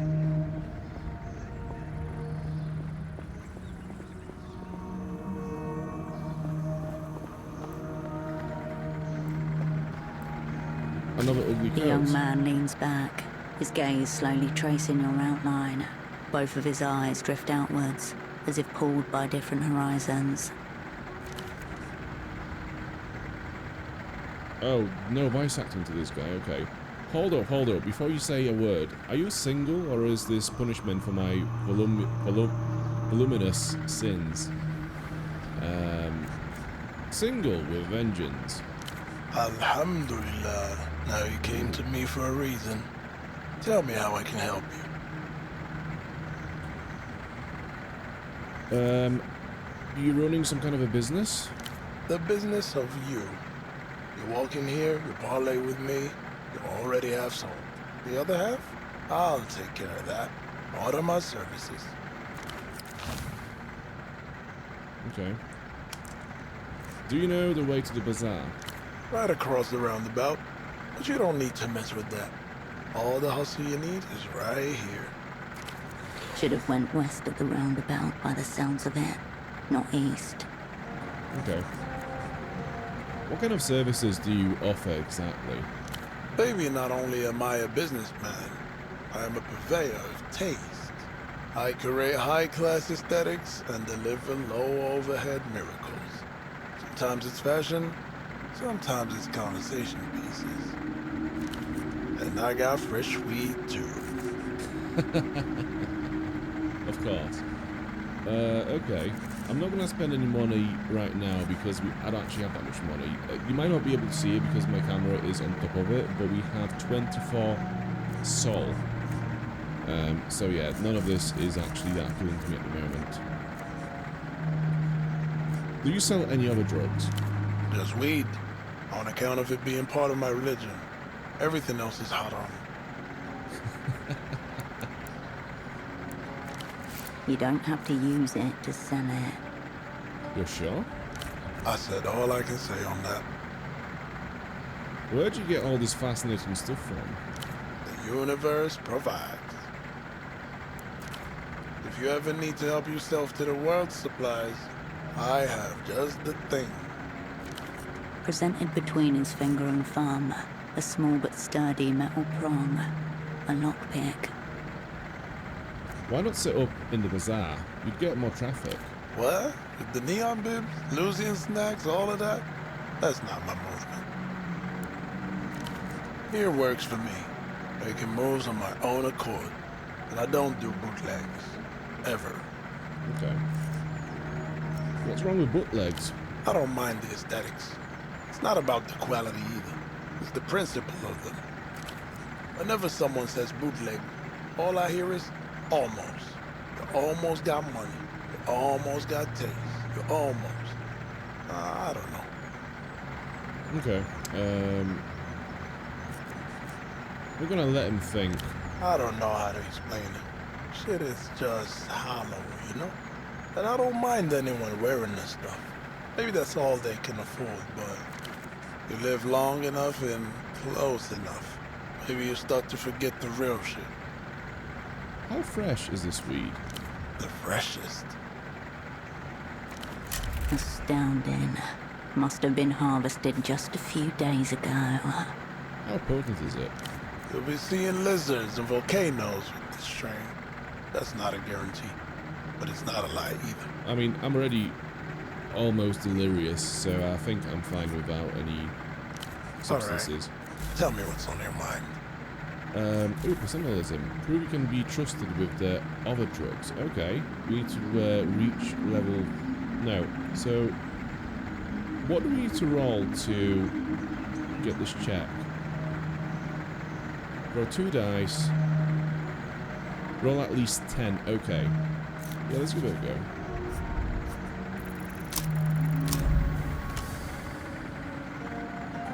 The only reason he stood here is to make money out of people like you. But what makes you so special? I know you sell something exclusive to your favorite customers. I want in. I don't want to deny you, baby girl. On this occasion, I have nothing else to offer you. Not something to do with you, then. Maybe it's something to do with him that's throwing the barrier up. Okay. Well, let me see what you got for to sell. With pleasure. Okay. So the weed is 15. Purchase the bubble sneakers for 50.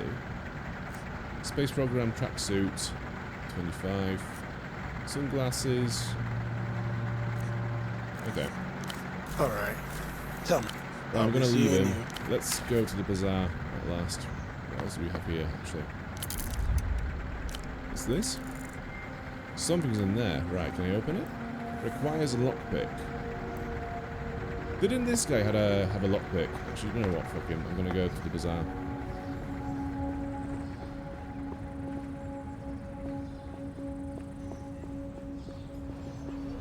Okay, this looks like a bazaar, right? This place is not as you left it. The world moved on behind your back. You hear laughter and music ahead. What was this site originally? A silk number 3. The old silk factory. Once the pounding heart of the city. Now its walls are layered with past identities, a patchwork of porphyrin turf war. Pseudopod had a purchase order from a vendor called Carmuna. She must be in here somewhere. You also have that curious red disc to hand. A media specialist could likely tell you more. I'm gonna make a bet right now and just say that Carmuna is gonna be very difficult to find. And even missing. Let's have a look. And an open beer, cold and inviting, has been left on the table. Can I take it? Hell yeah! Oxenbock. The people's beer, drunk in bars, harbours, kitchens and streets across the world. Anxiety -2, delirium +1. Okay.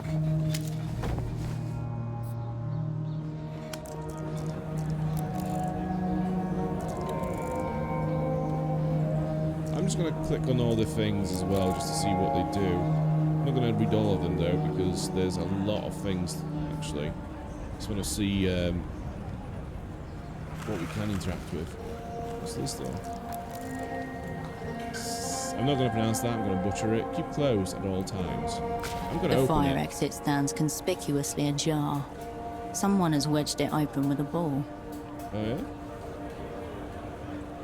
What's the balls deal? It's a pelota ball, the local variation of handball. Pelota balls are not designed for use as doorstops. Someone has elevated this ball to contraption status. Yes, okay. Maybe it's a bad ball, you never know. A factory error. It's just a ball in a door.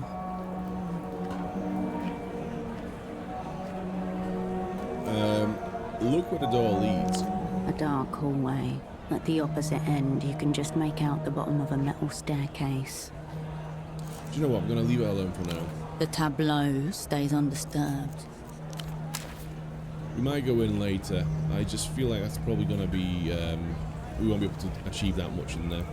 And possibly get ourselves locked in as well. He's going to melt his head. On the TV, a giant wolf-like creature stands up on its hind legs and howls. Its fur bristles gold. Dangerous, mythical, electrifying. No wonder the kids are watching this. What is this? Suddenly, the beast roars and light floods the screen. It's followed by a wet, pulpous sound. Ecstatic Wolf is awake. LED lights are distributed evenly along the blade. Durable PVC hilt with textured grip. Impressive armament. New loose end. A boy in the bazaar is wielding an imported toy sword, which has a glowing blade and can produce sound effects. Okay, and how is that relevant? Nice sword. What is it from? It's from the best show ever. 66 Wolves. They make it in... Lelouch, once a powerful empire, now reconstituted as a modern techno-fascist state. The rising military and cultural power of the day. And what is 66 Wolves about? It's about a girl who has 66 chambers in her heart. And each one contains a wolf. And the wolves come out to make war with the angels because they want to take over the world. That sounds absolutely mental. And the wolves have sick weapons and really cool attacks. This is Pathos Wolf's flaming claymore. Did you buy it from one of their stalls around here? No, it's one of the real ones. Oh, okay. He means it's not from the bazaar, but from Lelouch. Our aunt bought it for him. Aren't he going on trips to Lelouch? Must be a high flyer. Rare in Portofino. Okay, I've learned a lot today. Conclude. But we barely told you anything. We can tell you everything about 66 wolves. So you can just ask, okay? Do I need to know about 66 wolves? I mean, well,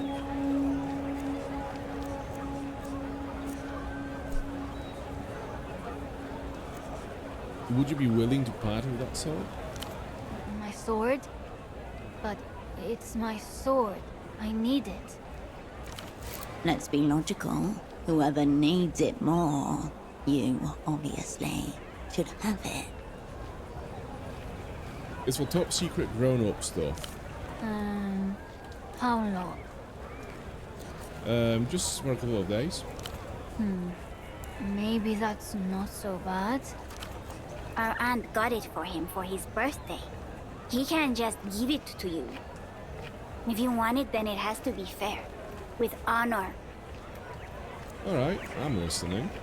When Dreadwolf met with the legendary Smith Kuro of the Grey Fang tribe, Dreadwolf didn't have coin.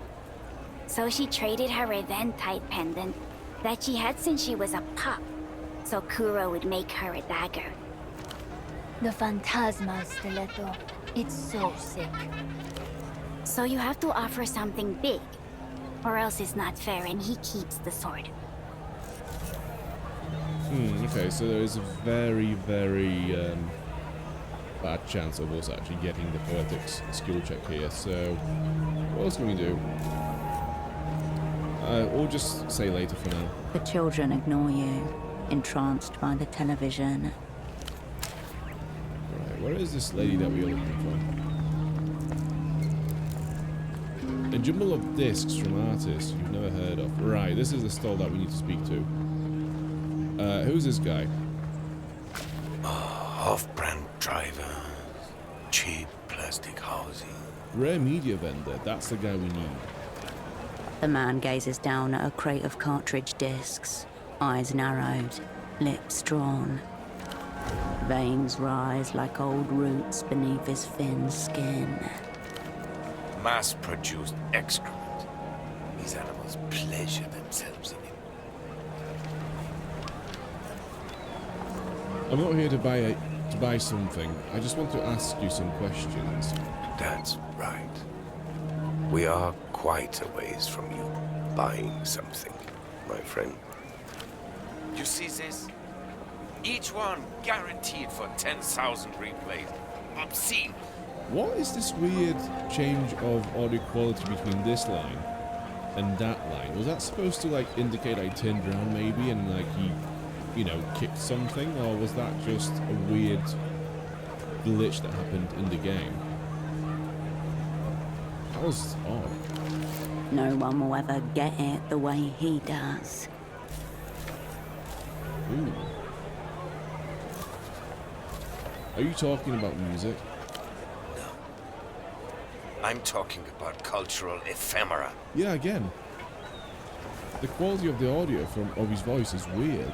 It's gone down. Ah, culture. Your speciality, I'm guessing. Speciality? But as you can see, I spend my days backed into a corner, hopelessly outnumbered by the dead-eyed horde, dreaming of format-assisted auto-annihilation. Okay. What is this man going on about? Let's try to deduce what he's going on about. We have 58% chance to do this. Okay, we need to roll at least 7. That's doable, I'd say, with 2 dice. Oh yeah. Oh hell yeah. Elitists like this come in 2 varieties. Audiophile or cultural nostalgic. This man is definitely the latter. Isn't that 100% true? The format is the content, right? That's right. A little light ignites in the black of his pupils. Once the format becomes disposable, so does the content. Both symptoms of widespread decay. Most people can't tell the difference between a base pleasure and a higher one. Imaginative faculties dulled by senseless repetition. Oh, so you're a snob as well, are you? Okay. Forgive me, friend. I'd mistaken you for a common replayer. This is the highest compliment he's paid to anyone in months, maybe years. First obstacle avoided in what is evidently a labyrinth of personal ethics. Too much to ask, I expect, that you're a fellow Einzelton aficionado? Einzeltone. No entries found, and no point trying to pretend. I am willing to learn. One of a fast-fading few. Go ahead, browse away. My name's Petre. If you need anything, I'll be here, lamenting what's left of the culture. Right, how do I ask him about the weird disc we got? I found this strange disc. Strange how? Format or content? Format. Esoteric formats, you say? All right. Let's have it. An Einzelton XR. For a moment, all expression drains from his face. Oh. Where did you get this? His voice drops to a half whisper. Well, I found it. Einzelton hasn't been available to regular consumers for a decade. A disc in good condition is worth thousands of sol to people who appreciate its wonders.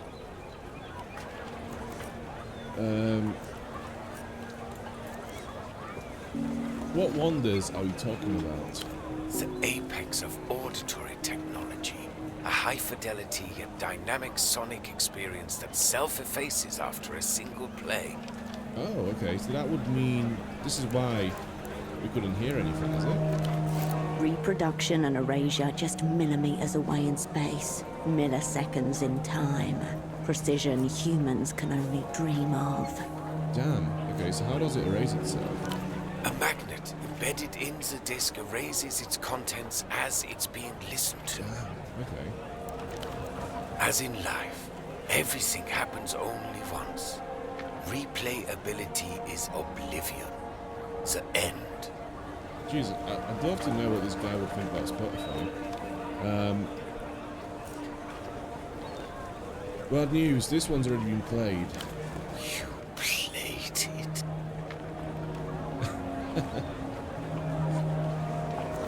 Petr, I would never. Someone else did. Filthy animals. Those. Better they recalled them all years ago.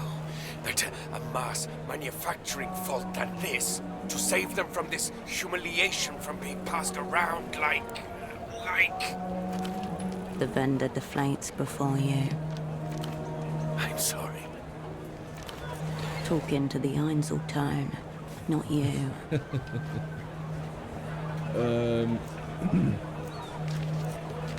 Any idea what the title means? Ultravioletta.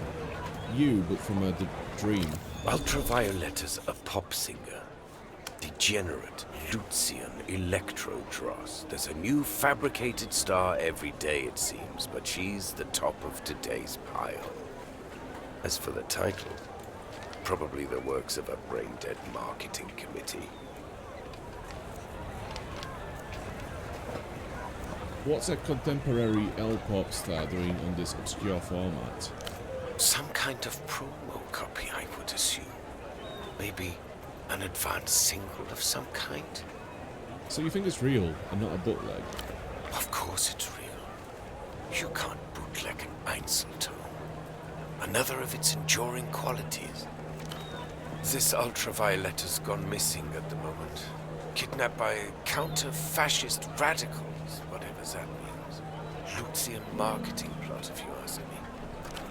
Could be the work of the militia Ruben Rouge, extreme communist fringe group. They've ransomed public figures before.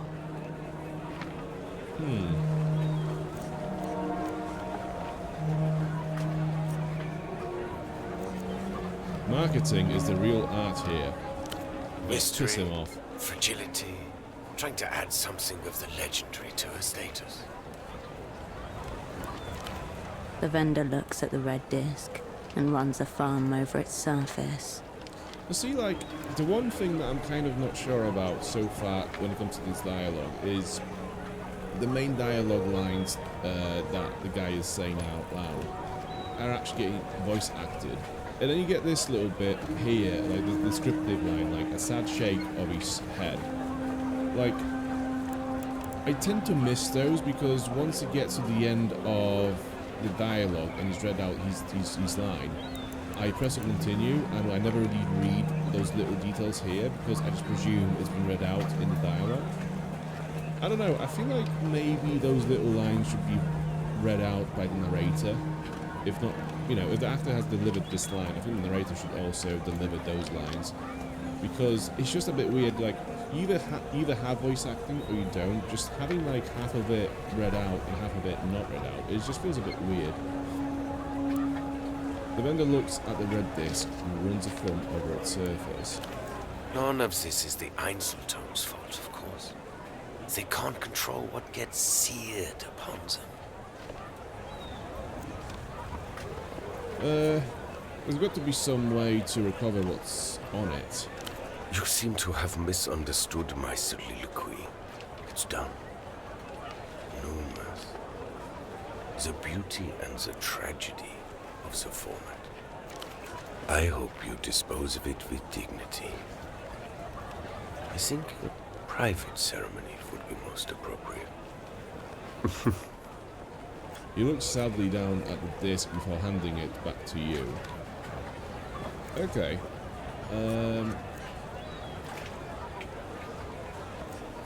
About those Einzeltone discs. You'd like to hear more?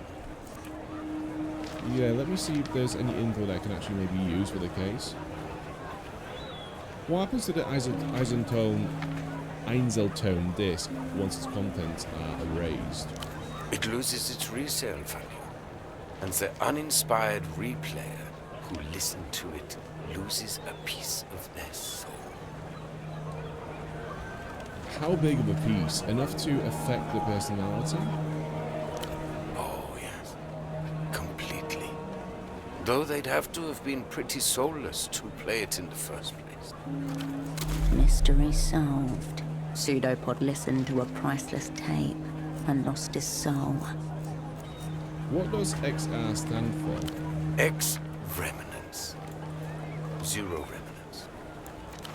Pretty esoteric term we've got here. Just roll with it. Cool. Extremely.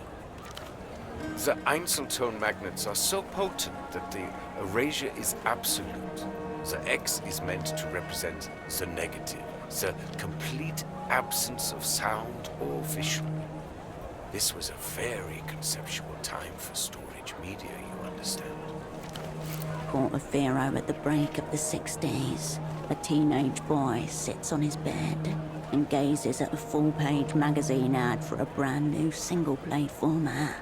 The crimson of the disc spellbinds him. Excited thumbs leave sweat prints on the page. Below the spotlit red disc in bold-faced text, with Einzeltone XR, the first time is the only time. The boy's lips trace the words in awe. It was a very beautiful time, too.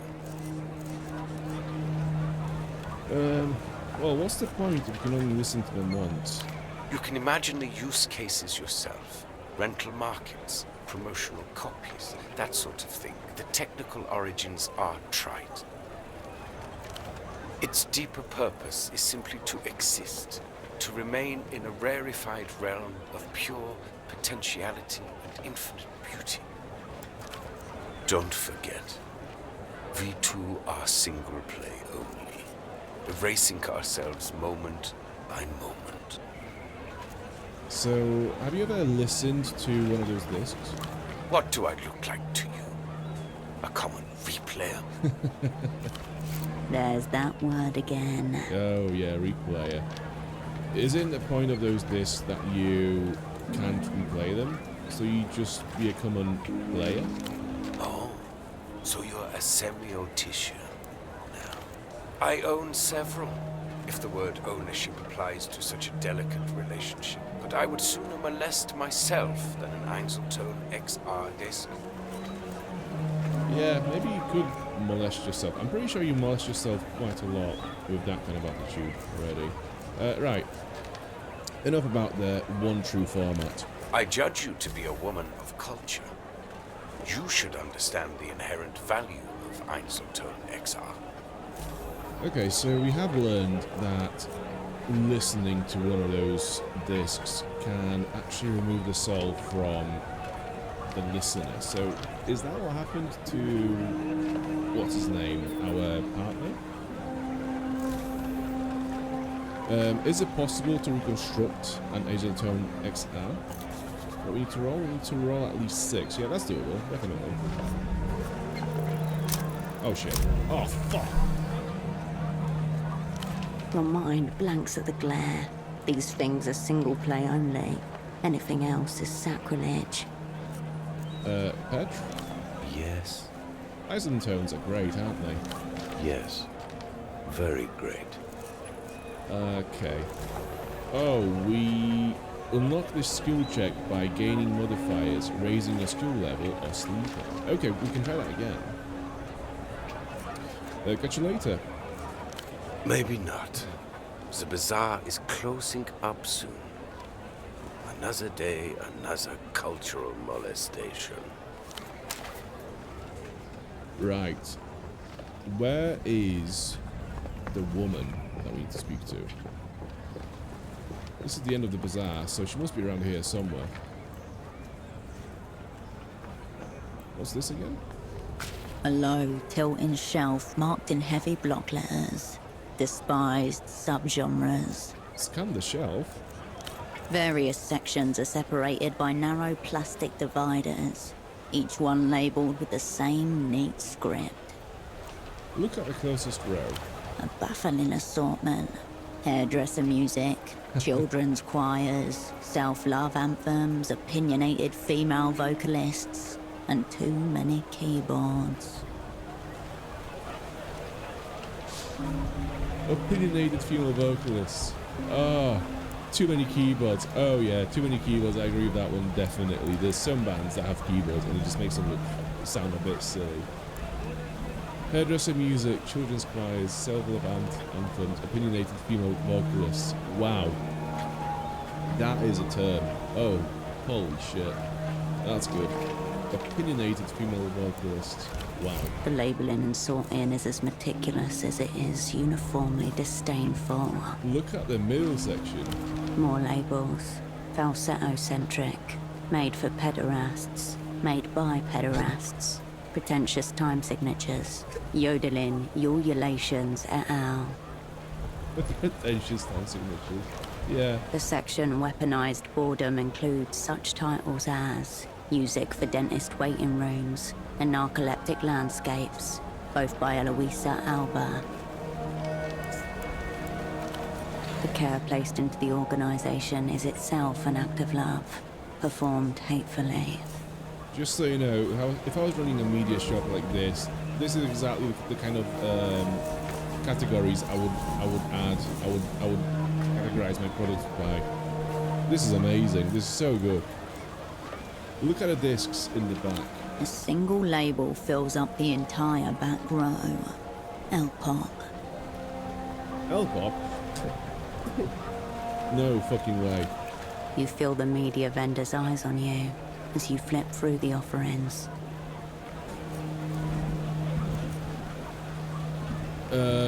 It's all shit. There are vomit bags behind the pin should the urge arise.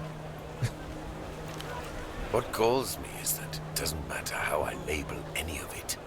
These animals thank me for being thorough, then buy two. This guy is the equivalent of a video game influencer who will talk shit about a game before it releases for months, give it the worst PR ever, then play it in its entirety on his streams, monetize it obviously, and then do reviews of the game for like months after the game has been completed as well, and just even though it will talk shit about the product for many months, still monetize the fuck out of that product, because Yeah, because that is the thing. That's what you do. An absolute fucking media leech is what you are. I wonder if there's anything good buried in here. You try, but it's difficult to find something you're interested in while wading through the labyrinth of the salesman's disdain. Whisper funk albums, kazoo devotionals, a breakup/meditation EP, an album cover where the singer hugs themselves in the mirror, track lists with 9-minute-long affirmations, a solo project described as ecstatically celibate.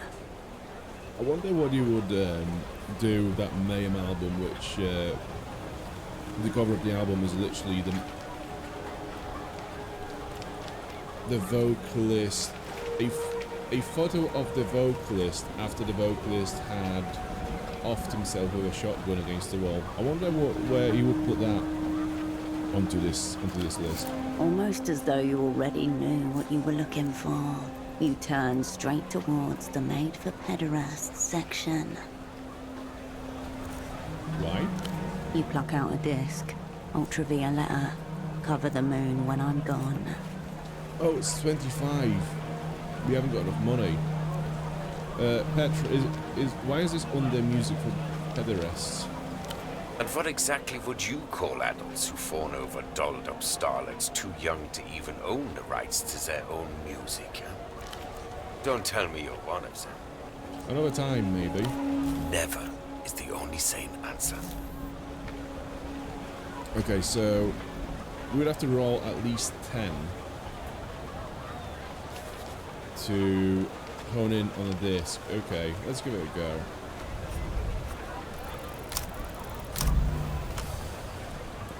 Oh well. It's like there's lead rings weighing down your fingers. You can't even bring yourself to properly look through the bin. This is all just shit, isn't it? Derivative, inane shit. Made for nobody. What are you even doing here? Do you understand now?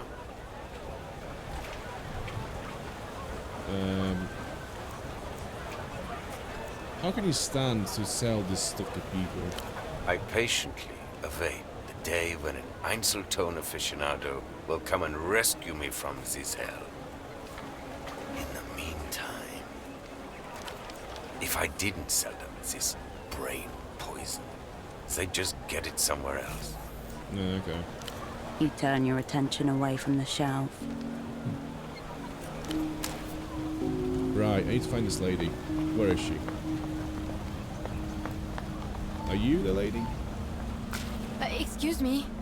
Can you take a look at this? The young woman turns from a store of party wigs and beaded necklaces to thrust a photograph under your nose. A hood a burrow, she the mouse within. Look at the photograph. The photograph shows a robust man well into his 60s.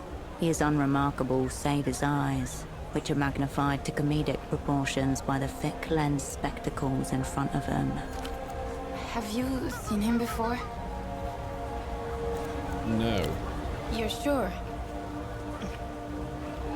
She sighs and folds the photo back into her long sleeves. Thanks for taking a look. Wanna buy some costume accessories? My name's Malène if you need anything. That photograph, who was that man? Mi viejo. My dad. He's been missing a few days. Does he have a name? Right, I should have started with that, I guess. His name's Enoch Klantz.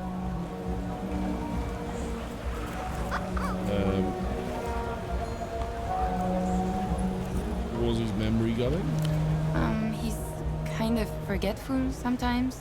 Not a lot, but I'm just worried. I told him watching too much TV was making him crazy. She raises her hand to bite her nails. A new habit. They're bleeding. Anyone regularly listening to Bagman's sermons on reality could easily lose their grip of the thing. That is absolutely true, yes. Sounds like a case of Bagman 90s. Bagman? Yes, that was it. After Dad retired, his friend Gilmar turned him onto the reality situation. They got obsessed. Had them convinced they were truth detectives. which apparently means someone who goes around looking for evidence of invisible aircraft carriers and iodine-deficient children. Dad and Gilmar were always following up on leads and calling into the show. Felt like Bagman was encouraging them, you know? Of course, but how does the monetization of it work, I wonder? I guess we'll learn In at their some right point. mind would not follow up on an invisible aircraft carrier. You don't just spew a bunch of conspiracy theories to people and not monetize it.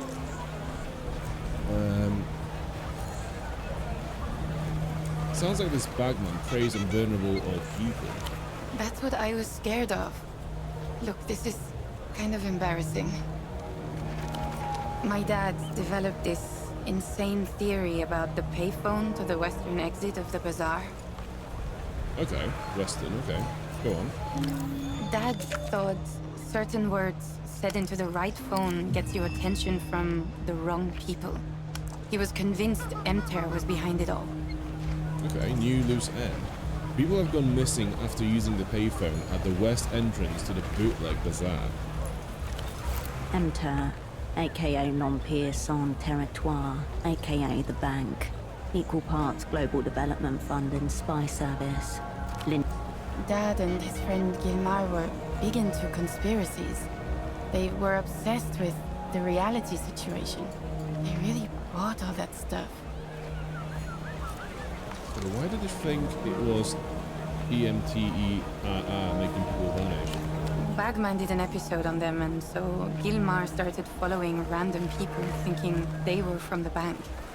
Not long after, he roped my dad into it. And what's the EMTERR type according to Batman? Guys in expensive business suits, usually. Foreign accents, verbally abusive, and tight with their money. Except when it comes to treating a client. What did he say were they up to? Normal rich guy stuff. Hitting up the bars and shouting abuse at the local drunks. And then they disappeared into penthouses where they couldn't be followed. Did they stop? Miriajo did, but Gilmar stayed out. And then he called my dad around 2 in the morning. He'd overheard something and was explaining it when the call just cut off. My dad went by his house the next day, but Gilmar wasn't there. And not long after, your dad was gone too. Yeah. He looked for Gilmar for 2 weeks. Reported him missing to the GMs. Nothing. Yeah, okay. Interesting. Why would Emter care about a couple of impressionable old men? What are the words you thought set it off? They seem pretty random. Cousins, moon, reunion. That's what Gilmar said to him on the phone before. I guess. When he tried to tell me, I wasn't really paying attention to him. He had those written down on a pad in his bedroom. He told me not to say them if I used the phone. It all sounded so silly. So you're saying the Emter got Gilmar, and then he got your dad? A couple days ago, he stopped by the stall to bring me lunch. Then he said he was going to make a call. I wasn't nervous at first. I figured there was no risk of anything actually happening. And then he didn't come home. Washing out the container that carried homemade rice and beans. Glancing out the window above the sink as the sun goes down. I see. Yeah. It's just crazy old man shit. He probably just wandered off. Momentarily, the mumbling from the nearby stalls hushes, listening. Alright, got the measure of that. Conclude. Anyway, you want a wig? I hear they make you fun at parties. Okay, see you for now. Thanks for stopping by. Yeah, I need to know, actually, we have a new skill point, so let's have a look how we can spend it. What was the thing that we needed to use on... My format-sensitive friend. How goes it? Technoflex, okay. Maybe level not. it up. If I go to dossier, right, that's the character sheet, right. Technoflex. Let's level it up, Okay, there we go. Let's try again. My format-sensitive friend. How goes it? So now we have 94% chance to pass this. We only need to roll 5. Okay. And we throw 3 dice as well. Yeah, this is going to be easy. Watch me fail anyway. Nah, that's not good. Okay. Nothing is ever truly gone. Everything leaves a residue. Everything with a charge can be summoned back. There must be some way of bringing isotopes back to life. I'm afraid not. The format is near obsolete. Einzeltone is the past, yet it contains the future. No, I mean, there must be some way of reconstructing the medium then. The vendor recoils, as if you just spat at his feet. So, your question is, Petre, how do I reanimate a corpse? Exactly. You should speak plainly then. I'll be honest, the thought is so disturbing to me that I've never entertained it before. But theoretically... Breach warning. You are now hacking the firewall of techno-philosophy. Oh, holy shit. You would have to repolarize, re-remanence processing, probably a concentrated magnetic flip, neodymium grader. It would involve some custom gear, no doubt, but my answer to your distressing question is yes. I think you could.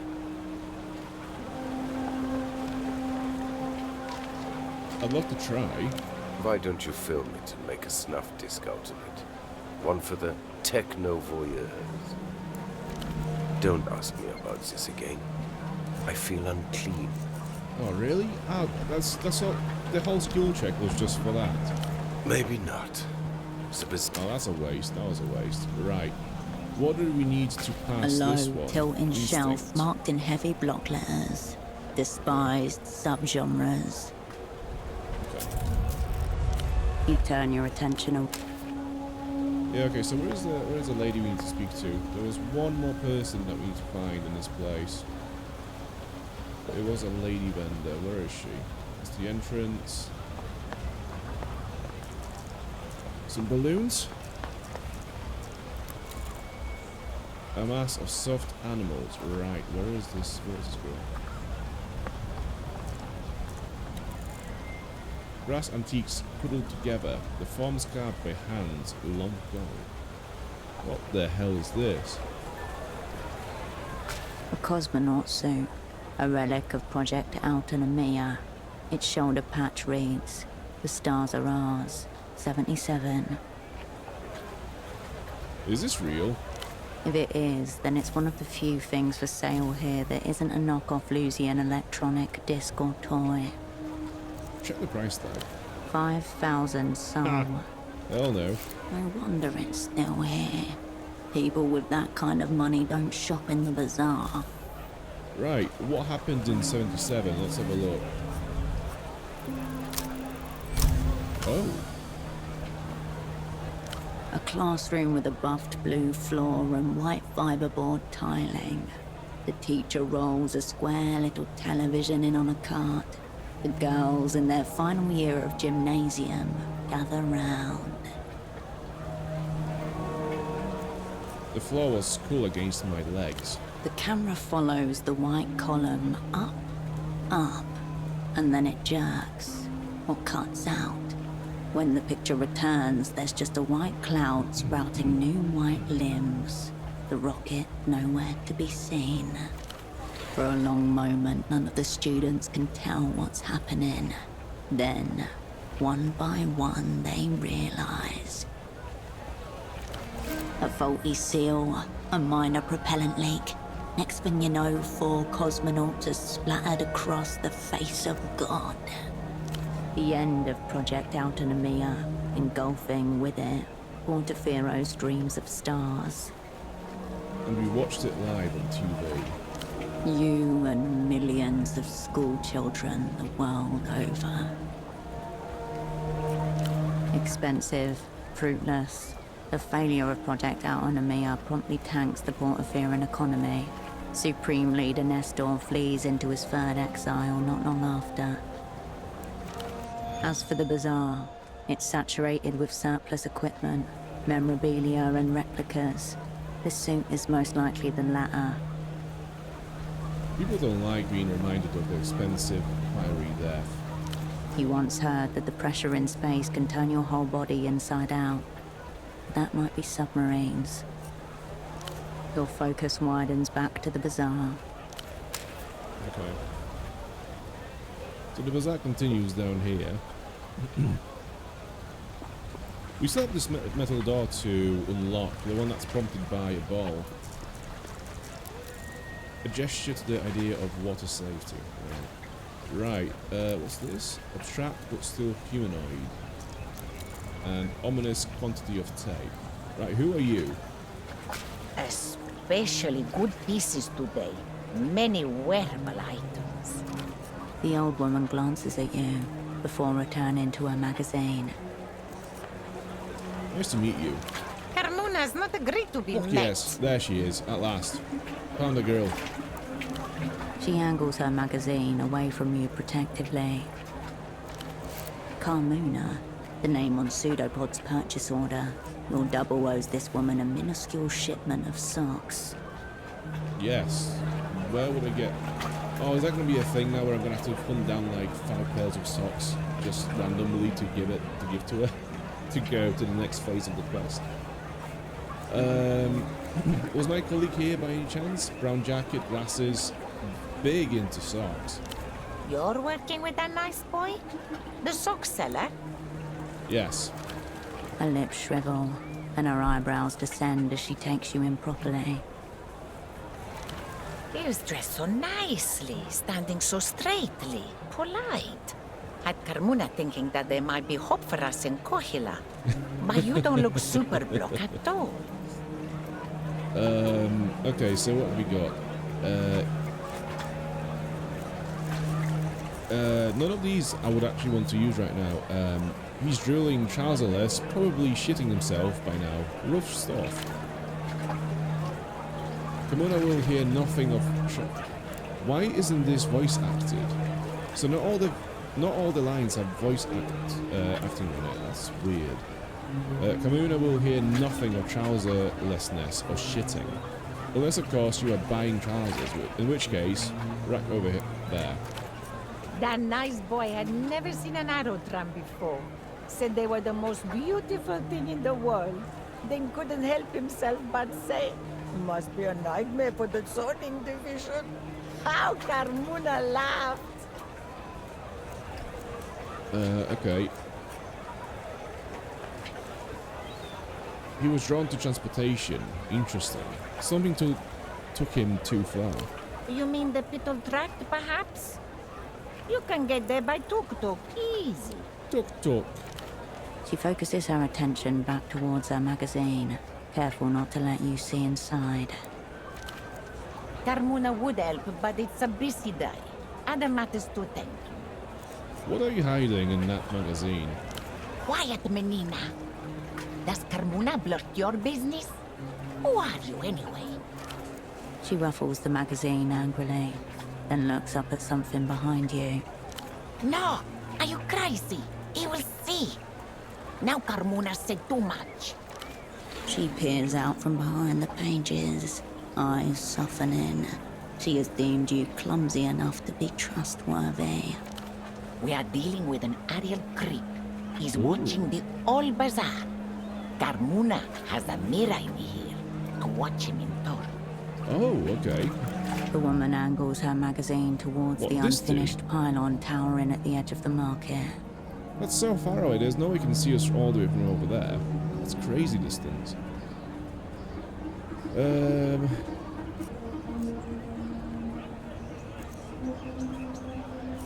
Looks like he's got some equipment up there. He's creeping for higher powers. Let them come, Menina. Carmona prefers soldiers to spies. Used to give him what for whenever we made eye contact, but he was unmoved. Very suspicious. He is creeping, keeping watch on behalf of Polaris knows who, monitoring our ways. is spying our comings and goings. Carmuna will tell you all about your nice boy if you go find out why. Sounds intimidating. I'll go and find out what he's up to. Be careful, Menina. Don't mention Carmuna. Go through that gate just south of here and keep going down. You'll get to him. Okay. Have you seen was it Malin or Malin? I can't remember. Have you seen Malin's father? Carmuna sees this magazine. Oh, nice. Thank you. See you. Bazaar's closing soon, Menina. Don't forget to check the racks. Check the racks. Okay, let me see if I can actually check the racks. I don't think I can. Oh, what's this? Rumba canned coffee. Made from beans grown in Dream of Rustum and roasted in Portofiro's Hill of Pigs neighborhood. Acidic enough to bore a hole in your stomach. Fatigue -2, anxiety +1. Okay. So far, we don't need to drink it. What's this? The building's sleeping breath is visible in the cool air. Right. So do I go through this door to The gate is bound to the pole by a thin steel chain. The gap between leaves little room for passage. Only ghosts can pass freely between such crevices. Inspect the chain. Rust speckles your fingertips.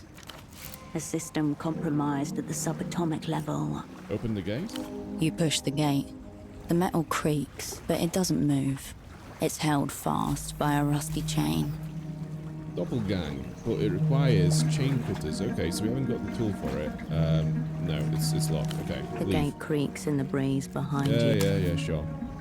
I'm sure it does. Right, so how do we get back to the tower? How do we go and speak to this dude on the tower? Do we go out and go around? I know that the lady selling clothes told us how to get there, but I kind of didn't listen. I've not really heard it. On the verge of collapse, worn by water. Jump down. Yeah. Ooh, fridge. Dissected and abandoned. Requires pry bar. Okay.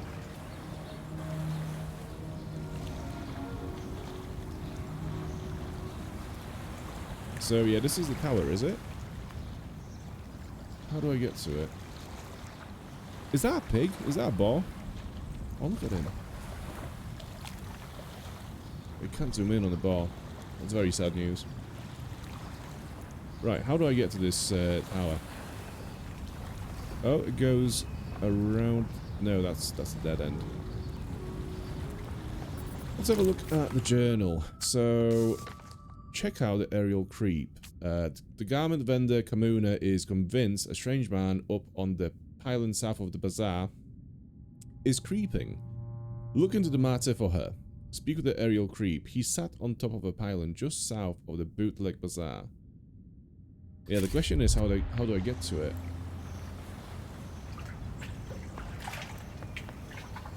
Does it go further down this way? No, is that a bridge? Do you know what, I'm gonna... What was this? We had a little pop-up above our head.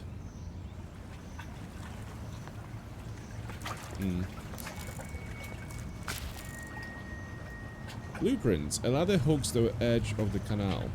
Rust eating at its rungs.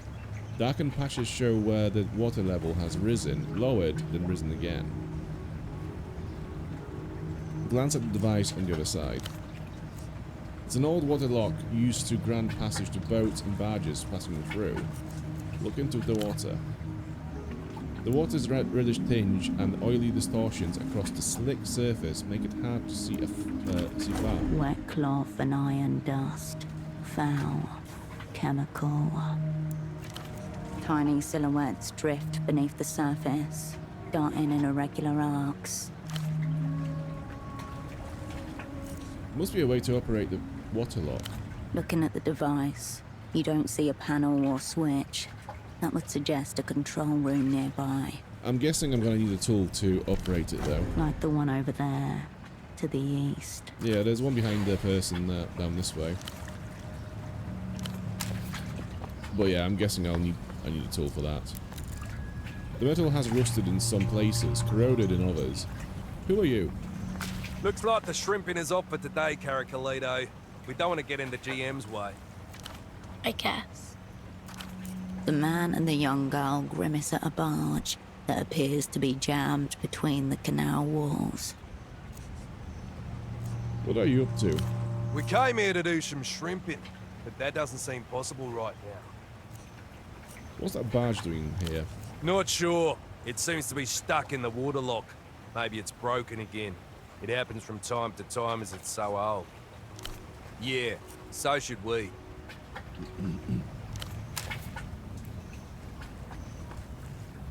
Yeah, I'm still no wiser on how to get to the tower. So there's a passage this way apparently. So I think I'm here, right? I need to go back and down this way.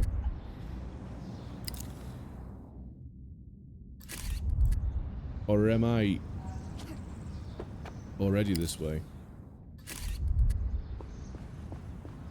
Okay, so I think I was already down there. Okay, that's where I need to be.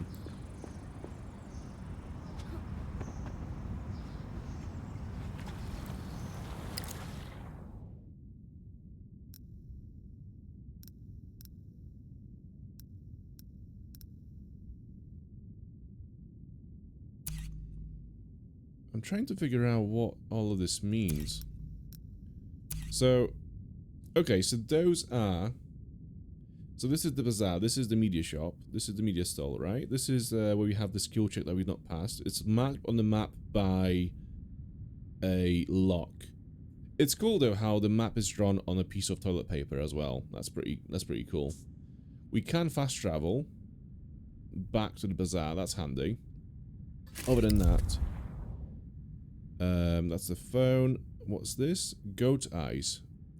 Personalism. So we're here. That's the skill check. Okay. Yeah, but I'm not sure how to get to the tower still. Do I... Oh, I need to interact with the water lock to close it maybe, which will open the way to the tower. So... Right, okay. So let's go on. Let's go over the bridge.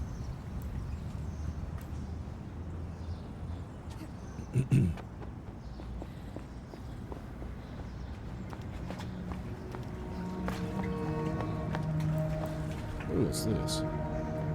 The intercom is covered by a protective plastic film. A button embossed in the shape of a cheerful dolphin shines at the bottom. Yet another device bearing the Renotel emblem. Only recently installed too. Peel off the plastic film or press the call button. I'm gonna press the call button. The indicator light flicks on. Hello? A high-pitched whine from the speaker. After a second, a voice emerges through the static. Is it working? Can you hear me? Yes, loud and clear. Oh, that's good. I never know if I'm pressing the right thing. A melodic voice that makes you think of flowers blooming in time-lapse. You have a nice voice. Thank you. No one's ever told me that before. You really do. That's a very nice thing to hear out of clear blue through this little speaker in front of me. I have to say the quality of this microphone and the speaker is quite uncanny. Like the speech of this woman is way clearer than what the media seller was when we spoke to him face to face. It's yeah, it's quite weird. You also have a nice voice. Thank you. You're just saying that. No, I'm really not. No. Is this intercom new? Yes, actually. We aren't exactly open to the public, so this is just a light security measure. Sorry, I'm still getting used to it. Oh, we can sleep again. The intercom looks expensive. The interference suggests a building-wide system. Nothing light about the security. What's this building used for? Désolé. If you don't know, you're probably not supposed to be here. You loose end, you need a reason to be let inside the building with the intercom. You need a quizzack. Roundabout. Very vague. Almost secretive. Yes. Right. I just wanted to look around, really. Unfortunately, we don't really accommodate looks around. Oh, that's a shame. The dermis of static masks any change in her tone. This door opens for someone. That's why there's an intercom. We just need her to tell you who. Open the door. So we need to roll at least 10 with the 2 highest. Okay. So looking at this interface, it says throw 3 dice, but one of them is crossed out. I'm guessing that one's crossed out because we are not high enough level to do this. But we can retry it later on, so we might as well give it a go. There's 35% chance we'll get it right, so we might as well give it a go. Yeah, we only rolled 2 dice. It's weird. Is this the Dolphin Guild HQ? The what? Sorry?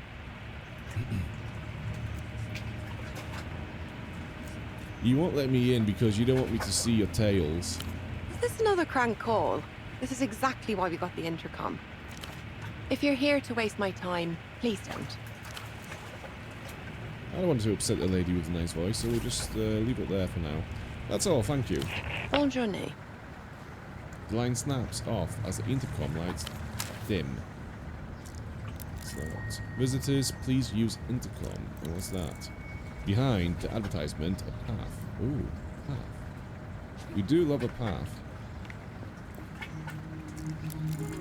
The rusted catwalk creaks under every tread.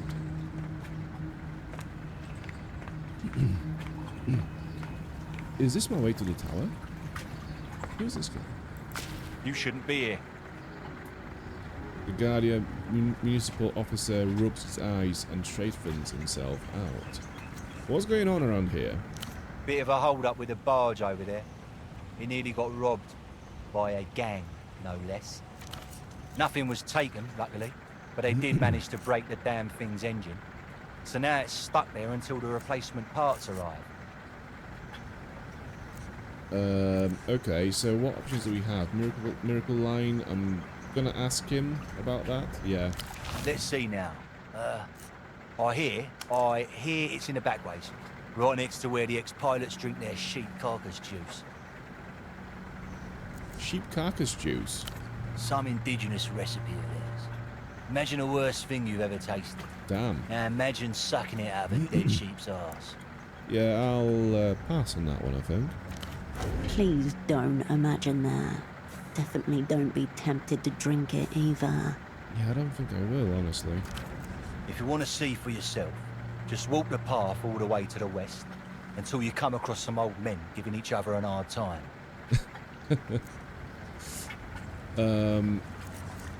What kind of a gang are we talking about? Oh, very dangerous. Probably one of the Azuri lot. Yeah, wouldn't want to mess with them, miss. Azuri Mob is a foreign crime syndicate you've only heard about in passing. Always with a warning to stay away. They were kids, weren't they? No. Full-grown adults. I heard one of them even had a beard. Oh, that was a story from years ago. I went to a club for a New Year's Eve party with my friend. I had a full beard at the time, and I never really had my ID on me because I never got ID'd anywhere because I always looked a bit older than what I was. And I got to this place and the bouncer wouldn't let me in, and my friend was like, "But how can you think this guy is a kid? He's got a full beard." And the guy said, "There was a kid here a couple of hours ago who had a bigger beard than he does, and he was younger. He was a kid, so you know, you can get bearded kids apparently." The parts may take a while as the trade route slowed up recently. Used to be a lot quicker a couple of weeks ago. What's causing the slowdown? Must be something at the docks by the bazaar, but I wouldn't know more specifically. Outside of my jurisdiction. Thanks. Why are you blocking this door? You can't go in there, I'm afraid. That's what I'm here for. No one gets in. Just tell me what's in there. Only the controls to the waterlock, but we can't risk anyone lowering the water right now. It would damage the barge even further, you see. Okay. You probably shouldn't. So we need to get rid of the barge. Well, we need to open or close the waterlock. So the barge, we can get rid of the barge, and then we can lower the water level to get to the tower. Rubbish is piled so high it overflows the rim of the metal container. The sanitation crews are running behind schedule. Peer inside. The layers of detritus are many days deep.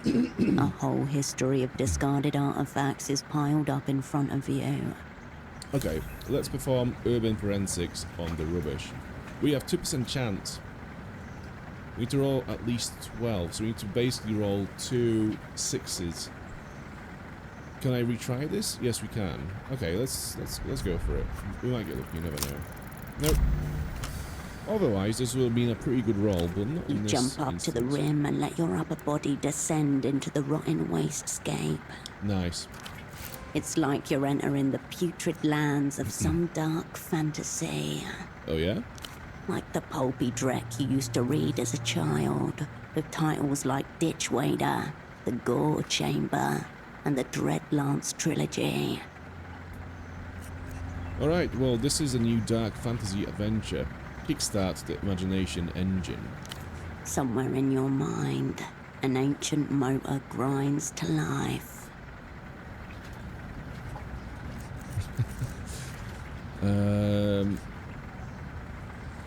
Plow your arm into the carcass fields. Corpses damp with blood line the dirt path you walk. Even the trees reaching out from the furrowed fields are dead and gnawed. Onward. The bodies multiply and get more decayed the further you go. Soon, you can no longer see the humanity that was once in them. Keep marching. You are now wading through a pungent mire of stringy sinew. Stomach acid and melted muscle drags at your legs until you can walk no more. But not all is lost. The journey has won you a treasure from deep inside the trash container. Hell yeah. It's a huge amount of plastic cutlery and paper plates. Oh, it's just what I wanted. The only places that would need such a high volume of cheap tableware are schools and prisons. Unusual find in this part of the city. Most likely a faulty order that came in through the docks, disposed of nearby. Any other explanation quickly becomes a lot more mysterious. You have reached the end of this path. Everything has been recorded and will be stored within your inner archives. Okay, I'd say that's enough. The rubbish container and all its spoils continue to rot through time. Right. So what can we find at the end of this pier here? Can I enter the barge? A weathered aluminium sign warning against docking here. Yeah, that's not really worked, has it? So the barge is off limits. Right, let's have a look at the not the dossier. Where is the journal? There we are. So loose ends. Information that might be useful later. Right. You need a reason to be let inside the building. People have gone missing. A boy in a bazaar is wielding an imported toy sword. Okay. You made a note of the calling number. Yeah. Yeah. Recommended Dr. Hugo on the houseboat west of the bazaar.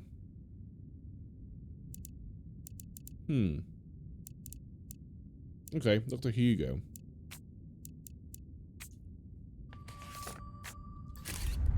On the barge west of bazaar. So that's like over this way, right? And if I travel to the bazaar actually, how do I do that? There we go. Yeah, that's pretty handy.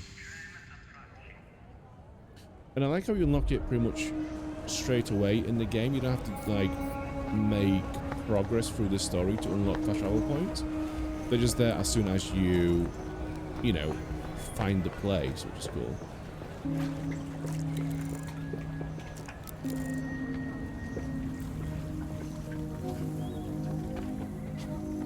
Not that there's really anything wrong with games that lock fast travel until later on in the game. I've been playing Dark Souls a lot recently for a video that's due out tomorrow, and Dark Souls has, you know, Dark Souls locks fast travel until much later into the game.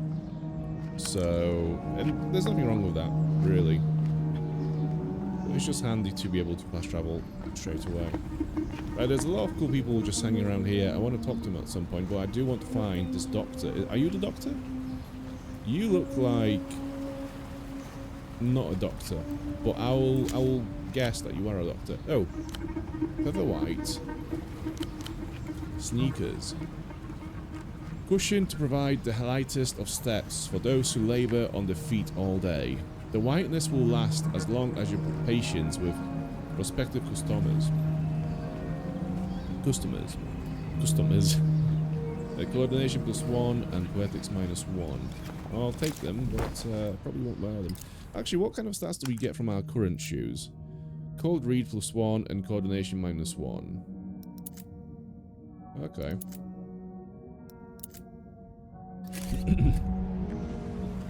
Right, do we have any more barges in the dock? Or is that the only one? That's another one, but I think that one is locked. You can make that jump with your eyes closed. Okay. So I'm guessing this is also locked behind skill checks. If my, I don't know, coordination, whatever it might be, was low enough, I would not be able to do this, maybe. I think that was one of the skill checks that you would pass in Disco Elysium, where there were some, like, physical activities in that game, like this, for example, where if you were not flexible or agile enough, you wouldn't be able to do them. Fresh, the paint fumes make your head ache. Got some gloves. Elegant black gloves. Handwear favored by Sun's Axe, upper class. Become a person above fingerprints and the law. Command respect with the silence of silk. Statehood +1. So there's no negative to these gloves. Might as well just put them on. How do I put them on? Oh, just double click will do. Okay. That's a really good find. Layers of graffiti and artistic turf walk. Right. Is this the door that we have found before? Yes. So that's a shortcut. Okay. So there are two ways to get to this point. Either by cutting these doors open, or by doing this. So yeah, I'm guessing this must be locked behind the skill check. Otherwise you wouldn't have the second path to get inside.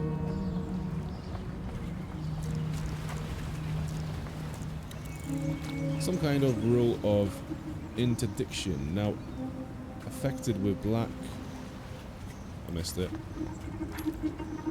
Acquired prybar. Well, we found a way to the tower, at least, so we are progressing. Construction material still in the box.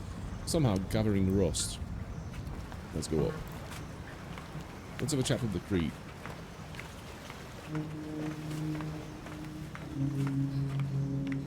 That is a climb, isn't it? Look at this little ball. So cute. Jesus fucking Christ. I could not do this in real life. This is...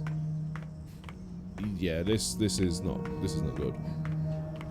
At this point, my hands would be so sweaty, I would literally lose grip with the ladder and just slide off into my death.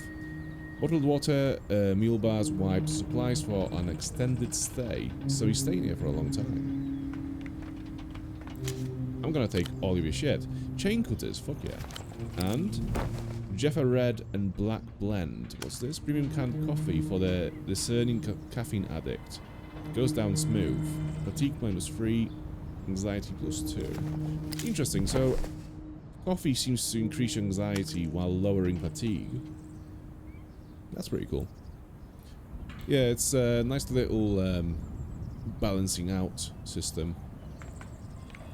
The man doesn't react or turn as you approach. your feet echoing off the high metal. Don't look now, but you can see through the metal floor, all the way down. Maybe I should have taken something to deal with the anxiety. Can I do it now? Yes, I can. Right. Anxiety -2 with the beer. I'm gonna... Oh, I can't use it in dialogue. Okay. That's a shame. Well, hopefully it will go smoothly. Anyways. I saw you by the fire exit. Oh, yeah? His tone, one step short of accusatory. You were watching me? You considered the pelota ball. You know it doesn't belong there, but you left it all the same. Very difficult to watch. Oh, he's on about the door. Okay. So if I had removed it and left the door closed as it was saying on the sign, maybe this dialogue would have gone differently. Did you want me to close the door? That would have been ideal. It's been open for days, a flagrant disregard for safety. It has been bought. Still, you've come a long way. Fortunately, the view just about compensates. Again, the quality of the voice recording has gone down between this and this line. It's weird. Task updated. Check out the aerial creep. Okay, so what are you doing up here? I'm being punished. My employer has placed me in an impossible position. You recognize the patch sewn into his trousers. It's the Carril de Portofiero's logo, the oldest transit company in the city. I'm a safety inspector, watching the lines. As you might have noticed, this pylon is under construction, technically. I don't see any work happening. Precisely. That's because this line, Line 9, will never be finished. Why? What we're sitting on is hardly more than a sketch. This pylon's angle deviated more than expected, as the concrete said. Hazardous near water. Shouldn't have skimped on materials. New loose end. The pylon engineer says Line 9 will not be in service anytime soon. Then there are the clearance issues. The party alley rooftops are higher than the building department's official records. These aero trams would shear those right off. How is that your problem? I'm the safety inspector on this segment. Construction can't proceed without my approval. Approval I cannot possibly give. Since the last round of enter stabilization, they've been trying to force us lifers out. We can be fired, not easily, but they can take away the work that made us stay in the first place. I have two options. I could falsify my reports and declare Line 9 safe for construction anyway, or I could quit. Either way, the company can lose.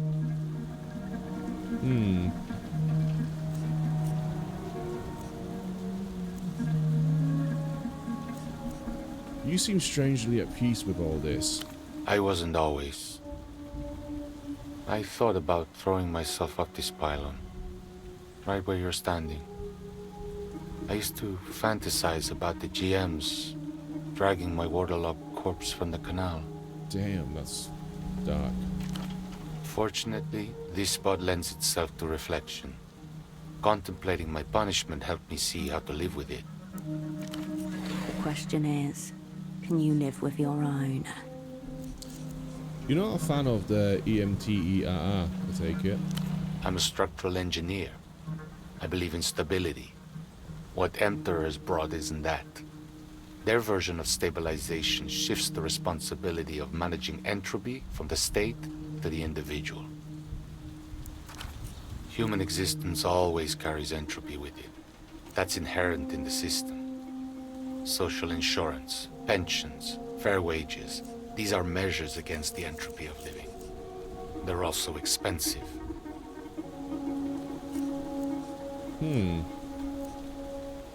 Would you ever live somewhere else? I've never lived anywhere else, so I can't say. I suppose there's the superblock. But they signed Letter Wilker as well. He glances down. The world spins slowly. There's entropy in all systems. No living thing can avoid it entirely. Okay, so we have 27% chance to contemplate on the nature of his punishment. We need to roll at least 9. Modifiers, +1 entropy everywhere. -1 distracting fire exit. Oh, the metal door with the ball. Okay, I see. Right. Well, let's give it a go. We can try any. Yeah, we can retry it later on, anyways. That was when I saw the 5. I was like, yeah, we got this. Whatever thoughts you tried to summon are carried away by the wind whistling through the metal. I do not appear to be contemplating. Take a deep breath. The crisp air sends a pleasant tingle through your abdomen.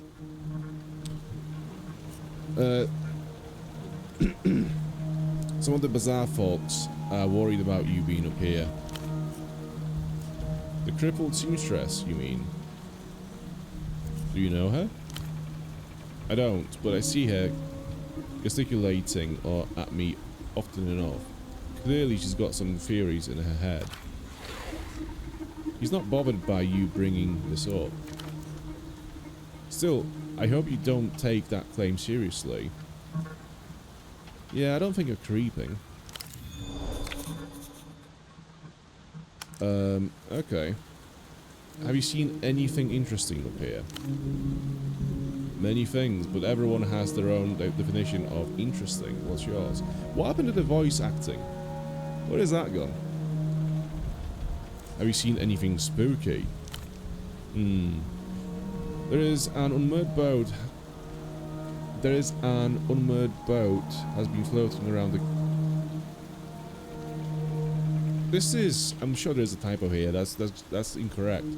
There is an unmoored boat has been floating around the canal to the south. Yeah, this is wrong. There doesn't seem to be a driver or any crew. Sometimes the wind carries an awful noise from it up to my ear. Okay. New loose end. Strange noises are coming from an unmoored houseboat by the southern shore. Well, could this explain the weird paper plate and plastic cutlery, maybe? Hold on, can you describe the noise it's making? Guttural and aggressive, like some kind of a primordial steel beast is locked in a battle with a diseased swamp pig. Could be just death metal vocalists having a little sing-off. Terror to most, but for those with a taste for it. You mean like music? I'm afraid so. Ah. A ghost boat. Definitely of interest to me. Oh, hell yeah. I hope nothing is amiss on board. Unfortunately, that seems rather likely. Wondering if you saw someone, a man, brown suit, bald spot, dialectical glasses. A friend of yours? Just a colleague. Oh, alright. I couldn't say. I'm above the bazaar, not of it. I just see the people come and go. Well, what have you seen? Natural tides of commerce. Boatmen unloading goods, porters delivering pallets, customers browsing, lots of pleasing symmetries if you have the eye for it. And that fire exit door, still open. Oh, fucking hell. Yeah, I'll close it later. Chill out. Okay, so that's that for this dialogue. What's your problem with the palotto ball? Its presence offends me. That's a clearly marked fire exit. If you have the chance, I'd appreciate it if you'd remove it. Okay, well, see you later. Okay, let's go and remove the ball. Tell the old lady that he's not creeping. And maybe then we'll come back and try to run the skill check with him again. Because we should have a better chance at actually succeeding with the ball being removed from the door. I'm also not going to go and look inside the fire exit either now, because I think that would upset him even more. So yeah, we'll just close the door and remove the ball and come back. Okay, okay. Can I level up? No, no skill points. Right. How do I know? Oh, experience 65 out of 100. So that's what we need left. We need 35 experience to level up again.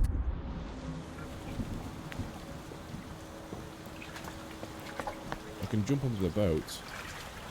Oh, yeah, it's the same one that we jumped across before. Right. What's in here? Steady pony. Smokes. It tastes like sawdust and head rush like contact cement. Reliably bad, but reliable. Okay.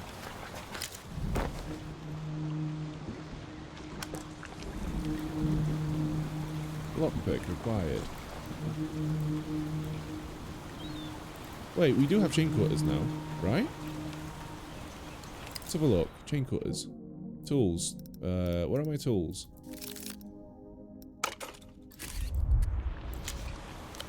Smokes. Nice.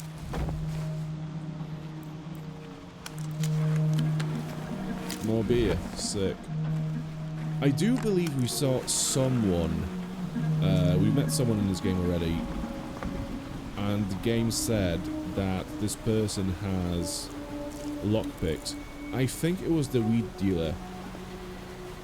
But we couldn't buy anything from him.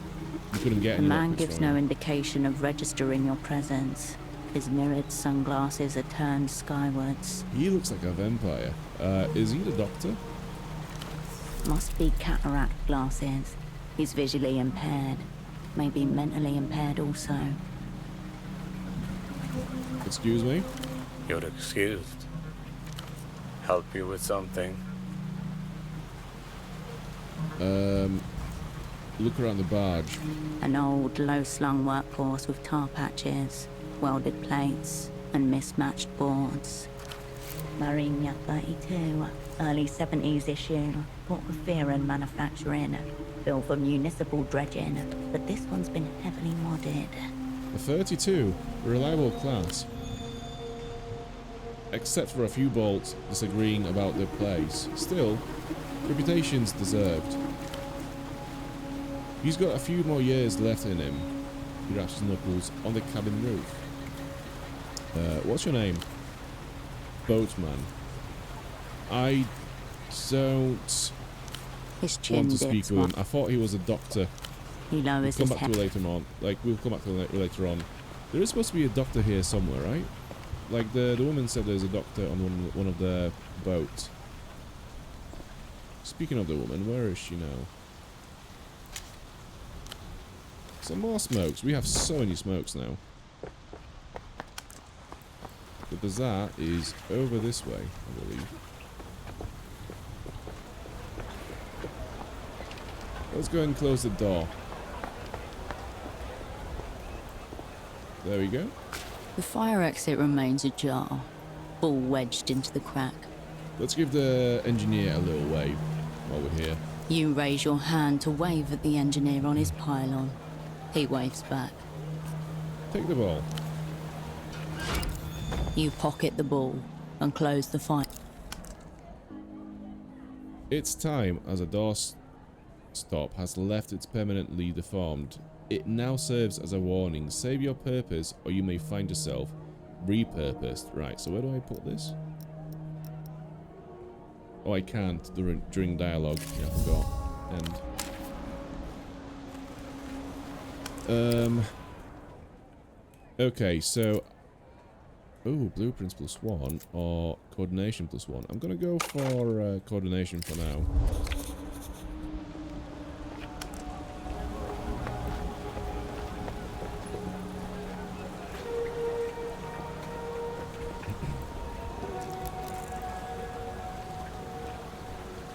You approach Carmuna's rack of clothing, protected from the elements by a clear plastic sheet.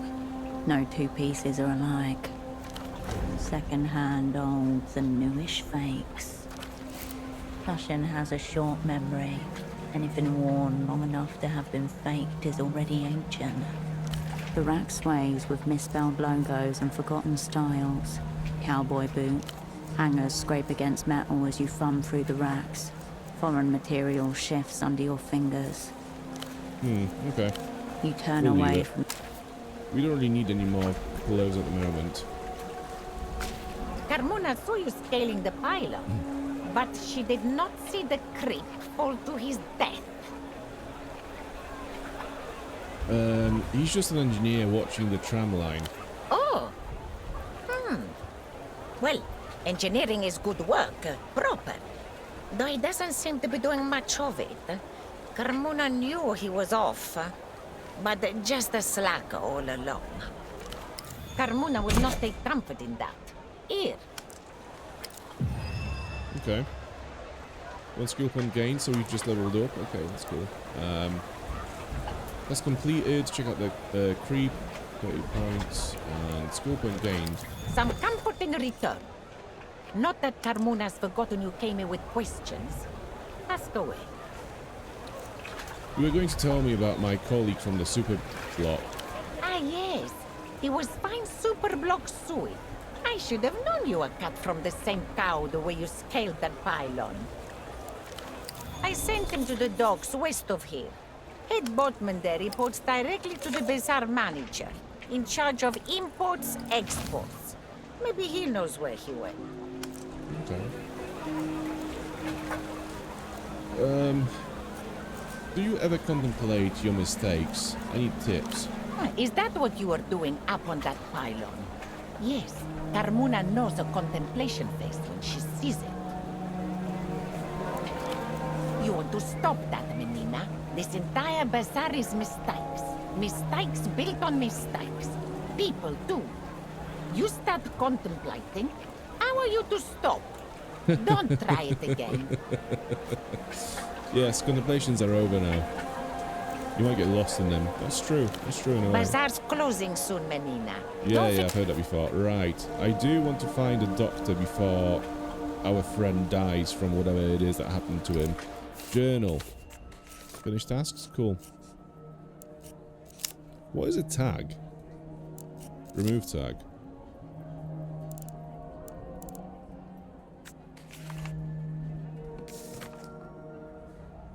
Right. I'm going to add tag to this. And I'm not sure what it does, but I'm going to add the tag to this. I'm guessing that's going to mark it on like the quest tracker or something. Constance recommended Dr. Hugo on the houseboat west of the bazaar.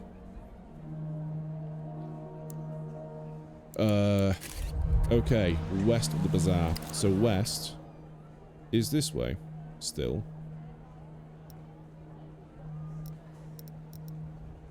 Do the boats stretch out over this way as well? Let's go and find out.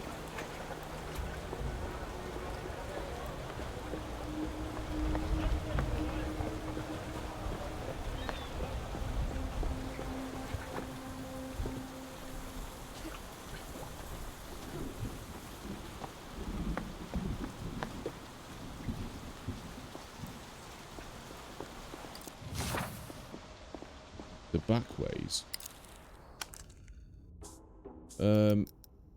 Okay. I seem to have pressed on the map of this place somehow. I don't see any houseboats.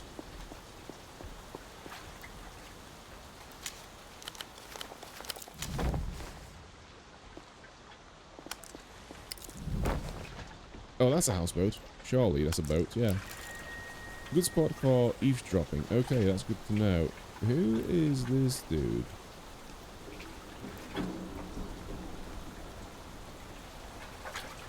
Right, do I just stand here and just listen in to this guy's conversation? By just waiting and... Okay, 80 hours a week is not a problem. Is this a troll? Am I actually supposed to be doing this? Or am I going to just stand here for hours looking at random dialogue lines from this guy? Let me talk to him. Unwise to your presence. A lanky young man presses the handset against his flushed cheek. It practically clings to it. like a shipwreck survivor holding onto a piece of driftwood. I don't know how much time we have. You have to help me fill it in. Whatever the person on the other end of the line has to say to that, it makes the man's eyes squeeze shut and his mouth slacken in a guttural groan. The line appears to be occupied. I can't possibly perform under these conditions. You have to make me. Okay, so we have an option to talk to him and interrupt the conversation, clear your throat, which is going to have the same effect, and just walk away. Why can't I just stand here and listen to his conversation a bit more? I'm gonna ask him straight up what's going on here, I think. The gap. I'm not even worthy to approach it on hands and knees. My little heart wouldn't be able to take it. Could this have anything to do with the sensuous phone card you found on Pseudopod? Okay, so we have 41% of making an assessment of the phone line hog. We need to roll 8. Let's go. Let's see. Good. Good. Nice. Perversion. Developed wild variety. But what sort? Please. I need to feel like my position's in jeopardy. Oh, it's a kink. Consider his suit. Wall de collage. Super 130. Looks more expensive than it feels. Manswear makes no sense to me. It makes no sense to most men either. Exactly. I don't really understand. And I think a lot of men don't really understand what's the appeal of suits since they're so fucking uncomfy, but there we go. Lanky, malnourished. His physical form is an object of abuse and neglect in equal measure. What has he abused? His lungs and liver foremost. You can tell by his one colour. Was it his soul? What comes to mind is a handkerchief, buffeted on a night wind, eternally in retreat from itself. What a bastard. On the contrary, he's been making 250k a year since he was 22, plus benefits. Maybe he's loaded, but still. Seems a bit like a weirdo, like a bit of a loser. Put all the pieces together, and the conclusion is obvious. This man works for Emter. Yeah, there are a lot of people that have money, but they're still losers regardless. I need to know that if I don't pull this off, billions of soul worth of international loans and investments may be at risk. Tell me you'll report me to human capital if I displease our counterparties. The sex addict on the payphone by the docks works for Emter. Yeah, that's a weird kink, isn't it? Just get his attention. But the thing is, like, I'm talking about people that are loaded, but they still are losers. And like, the one thing that I've noticed when I meet these people is that they do have a very weird kink about just how important they are to everyone around them. So I'm not really surprised about this kink. That it seems like a pretty cool reflection on actual type of person in real world. It's pretty cool. Oh, I think I forgot someone's title. Know anything about this? Show him their sensuous phone card. He flaps a hand in your direction, as though dismissing a servant. This rocket is close to liftoff. No room for a co-pilot in that command capsule. You know so much, and I so little. The power differential is grotesque, highly problematic. Don't change it. It's like a tram crash. I can't look away. I'm your faithful dog. I know nothing. I question less. Right, that's enough for now. The air fills with erotic bleating as you turn to go. Right, I do hope that this is where the doctor lives, because I want to save the guy. Patient charts left out in the open. Okay, so we have a ladder, and we have a doctor. The half skull above a bib of organs makes you shudder. And medical equipment gathering dust. And also, he spends his days sitting with his back to his memories. Welcome to the clinic. My name is Dr. Hugo. How can I help you? I need you to save someone's life right now. I think I might be dead The man already. takes a measured sip of water from a clay cup as he eyes you carefully. Yeah, so you won't believe it. I found my partner, my colleague from work, passed out on the chair in our apartment, and having realised that he's not really responding to anything, he's kind of like in a coma in a way, I just decided to pick him up and throw him onto the floor in a very, very, I guess, unappealing condition and posture. So I need you to go to my apartment and find this man and save his life. Behind him, shelves heaving with medical textbooks. I'd like to ask you a medical question. Of course. What can I help you with? What makes someone go completely catatonic? An empty vessel where a human being used to be. Catatonia is an incredibly general symptom. It could be caused by anything from overdose to meningitis to a stroke. I'd need to see the patient to venture a guess.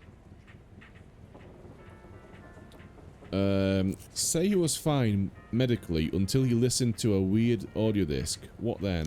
I suppose audio could trigger some sort of neurological event, but they are exceedingly rare. More than likely, it's a coincidence. He may have sat down, put on his headphones, and then had a massive cardiac event. Substance use is also rampant in musical subcultures, I've been told. That's the second time he's brought up drugs. Interesting. Quite so. Could you recommend another doctor, at least? Someone would be reckless enough to diagnose a patient in absentia. I don't recommend such a doctor at all. Warning noted. Where can I find them? All right. Party Alley. There's a clinic there, run by one. Gonzalo Gonza. Okay. So let's go to the party He might be alley. willing to help. Frankly, you two may even get along. Pretend it's theoretical. He's stable, no injuries, no drugs. No, it would all be guesswork, which is unwise, medically or ethically. The thing is, he's not really mobile at the moment. He angles his head slightly as he looks at you impassively. Okay, so we're just going Someone to would... I hope the patient in question recovers quickly. Right, I'll go and see this Gonza then. He gives you a brief nod and nothing else.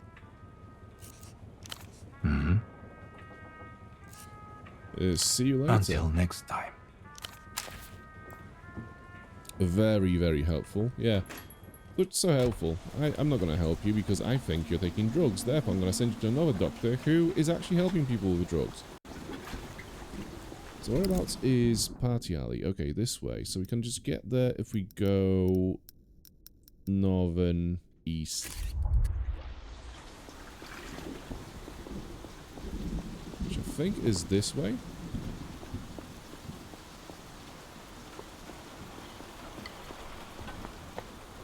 Yeah, this is, oh! There's stuff to pick up. What's that? Wiśnia brand schnapps. Oh, Wiśnia. That's, that means cherry in Polish. Oh, we have some balls. Wild boar piglets snuffle through the city's trash, still wearing the stripes of babyhood like halitosis humbugs. I'll recruit them. The fascists will never see it coming. You didn't bring any pamphlets or manifestos. True. But where there are bullets, there are boars. An adult can be up to 500 pounds of bristled, pitiless hog with tusks. Toss the Pilato ball to the piglets. This day may go down in history as the first strike in the Great Boar Human Wars. Oh, damn. I just wanted to play them. I just wanted to play catch. They don't know what that is. Ah, shit. Look for an adult boar. You scan from left to right, checking the alley's tangled contours for a hint of hairy maternal rage. There is none. Alright, I'll come away. You turn from the vacant alleyway.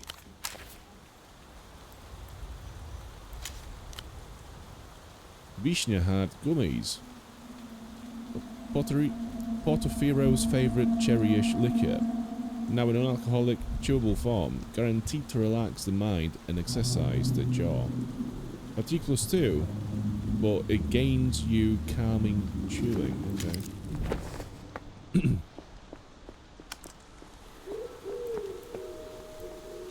Right, so where is Party Alley?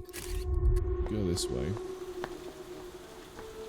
I am walking through and skipping a lot of stuff. There's a lot of people and a lot of locations to go and explore. I just want to get to the Party Alley as soon as, though.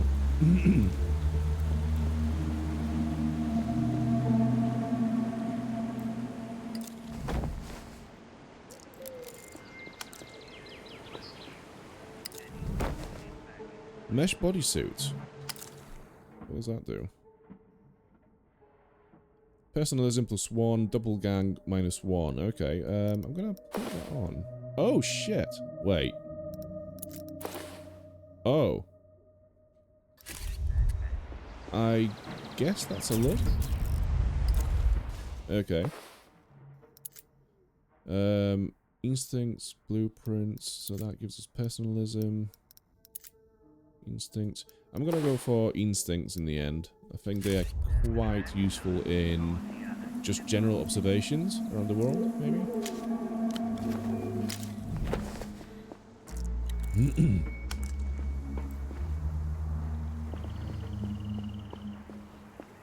Right, where is my dude? Where is my doctor at?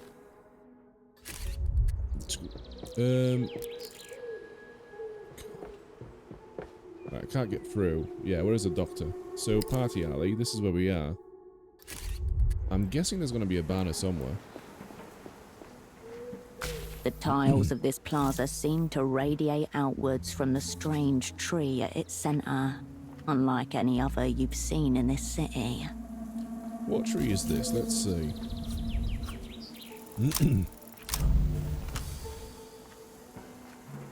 Yellow tree.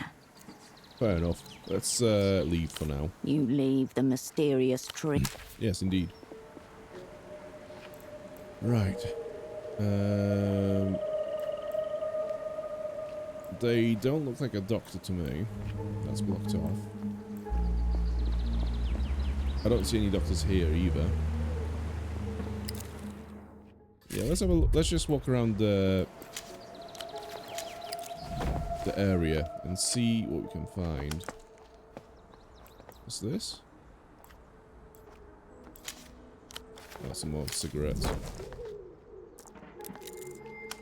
A giant made of concrete, long defeated.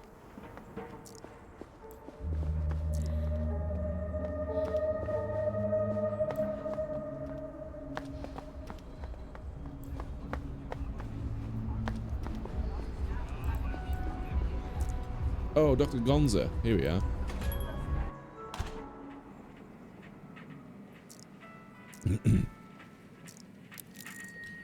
Boxes have taken over the place of patients in this office. Diagnosis line reads closeted homosexual. No. Not one step further, bored scum. I'll do it. Anxiety raise +1. Okay. I'll enjoy it too.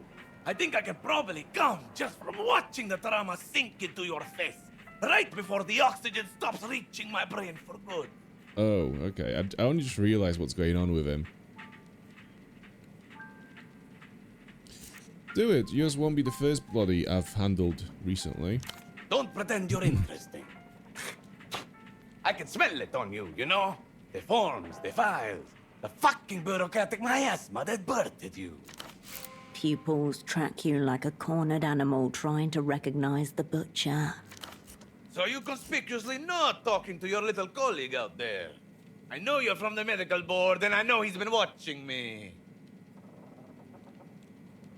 Medical board? Lame. I'm worse than that. There is no words. If you're not bored, which you fucking are, then go and deal with the stain of narc shit lurking outside.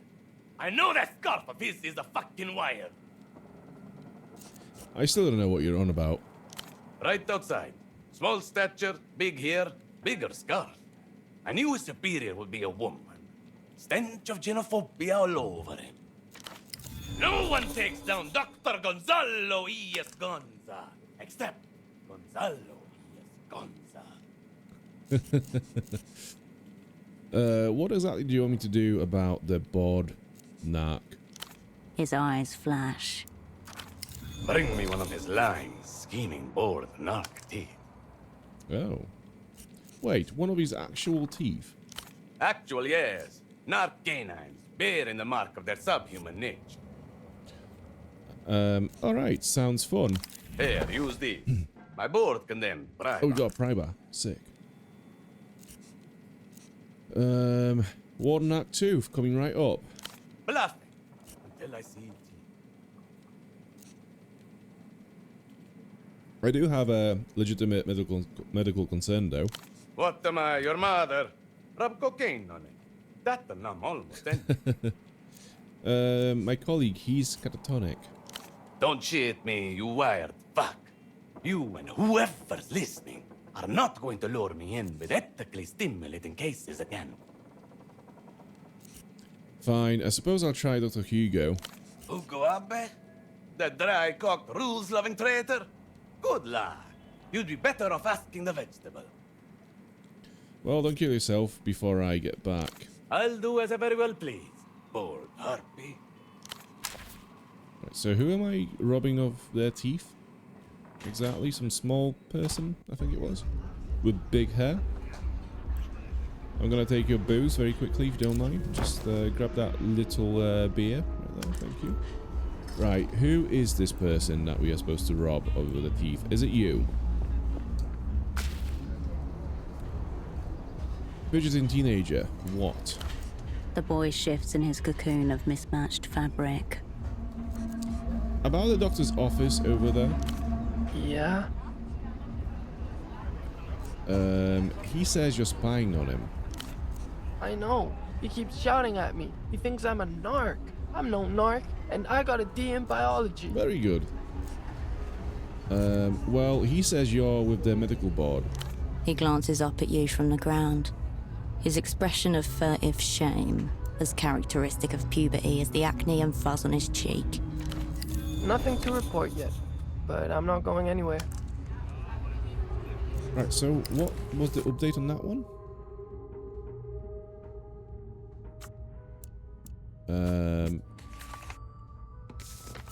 Not sure. Okay.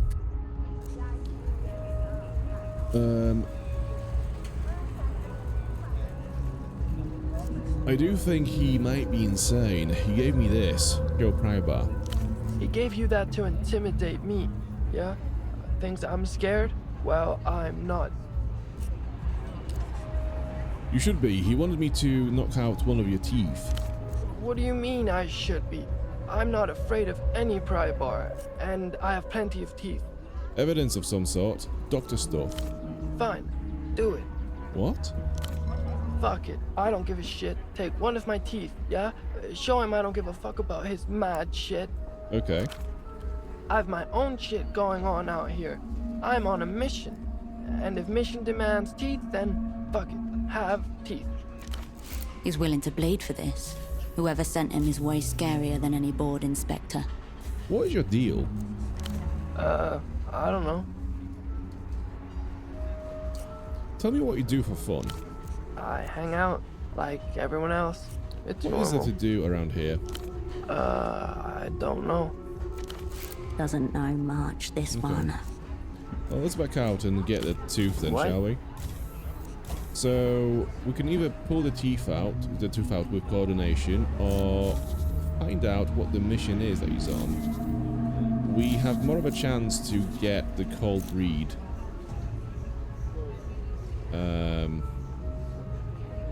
But still only just 52%. Right. It's cold read. Let's see if we can get some boost in the stats, maybe. So clothing, cold read, anyone? No. What about drugs? Anxiety, So what is calming chewing? What does that do? It gives us 2 fatigue. Do you know, I'm gonna consume it just to see what happens. I have no idea what just happened.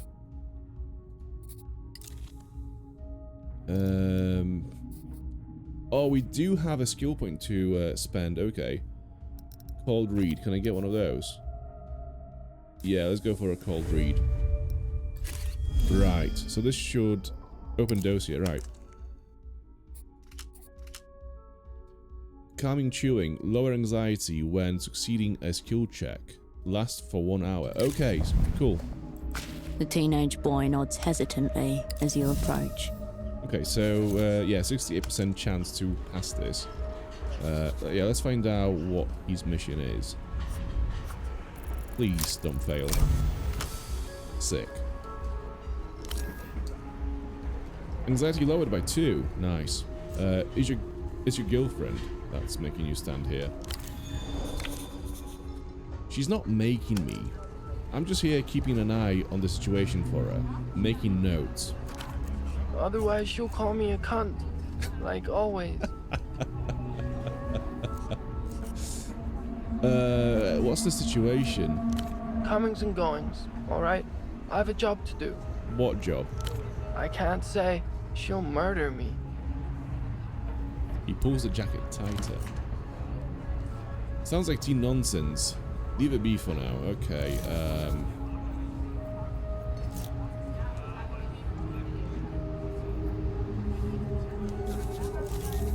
do you know what? If I equip my... Actually, do I have my... Yeah, I'm gonna equip my toolkit and see if that's going to increase my chances of success. So where are my tools? There they are. I'm gonna put them in my hand. The teenage boy nods hesitantly as you approach. 7%. I think I'm supposed to fail this one. Unless we have some item of clothing that's going to increase our chances as well.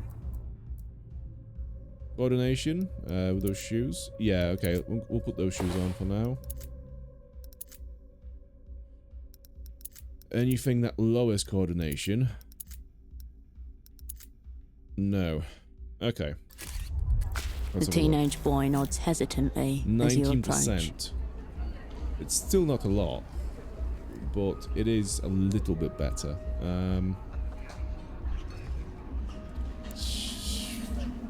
Okay.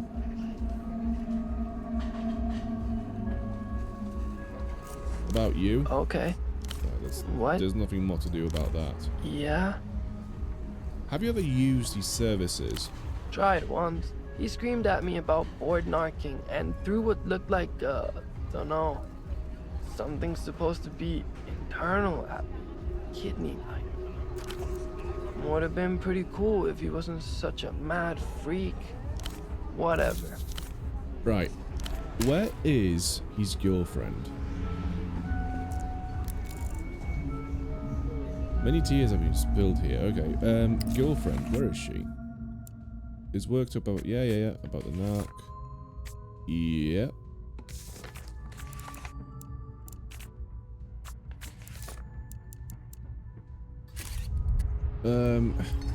Where's his girlfriend at?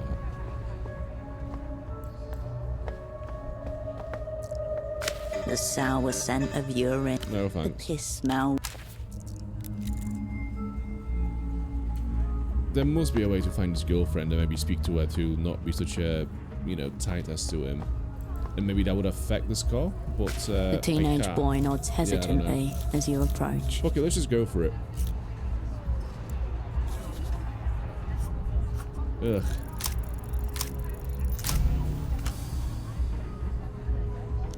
This is low. Very low. Just close your eyes and swing it. I don't want to. He seems like a very poor dude. But I've got no chance now. Ow! Ow! Oh, shit! You didn't even get one!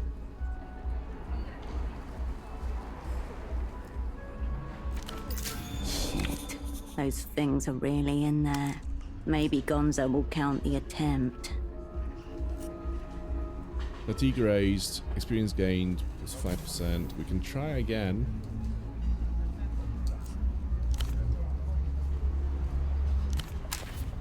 Fucking hell, that's rough.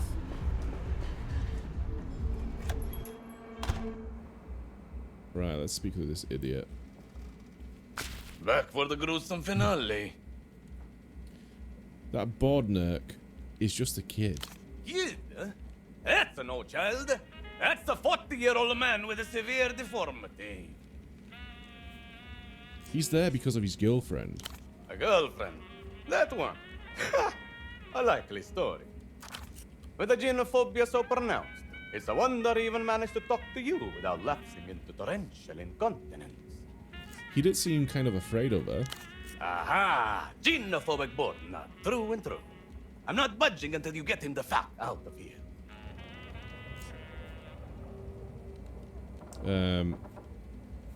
He's a teenage prostitute. Didn't exactly confirm, but I could tell. Yes. I suppose I could see it. A fit. Easy to rough up. Not mutually exclusive, however. Likely, in fact. They flipped them right there at the STD clinic. I tried. These teeth are really in there. Narc blood.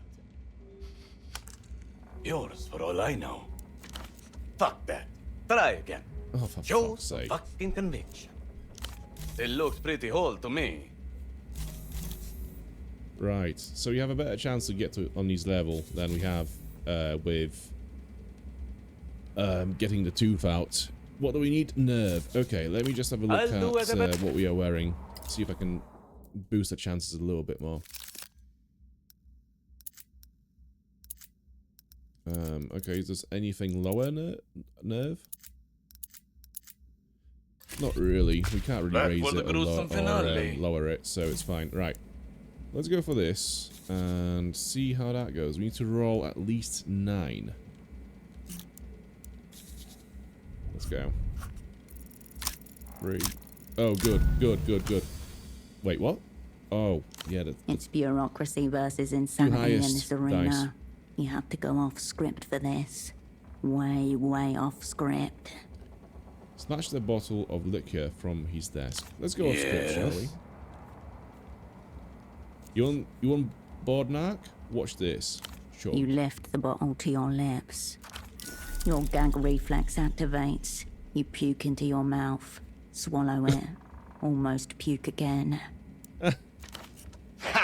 Pathetic.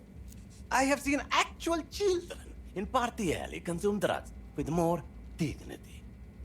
Oh yeah? Keep chugging. The vapors hit your nose just a second before the liquid hits your tongue. Please, no. The second time is somehow worse than the first. Maybe you are a Bordnerk. How about now? Well, you're not bored, that much is clear. With what they have on me, those spineless bureaucrats would sooner self-amputate than take a risk on an unknown substance on my desk. Oh god, what was it? I bet it wasn't booze, was it? It was just some weird fucking thing. Don't get me wrong. You're a narc of some kind. Watching you struggle through that measly sip dispersed any all remain that.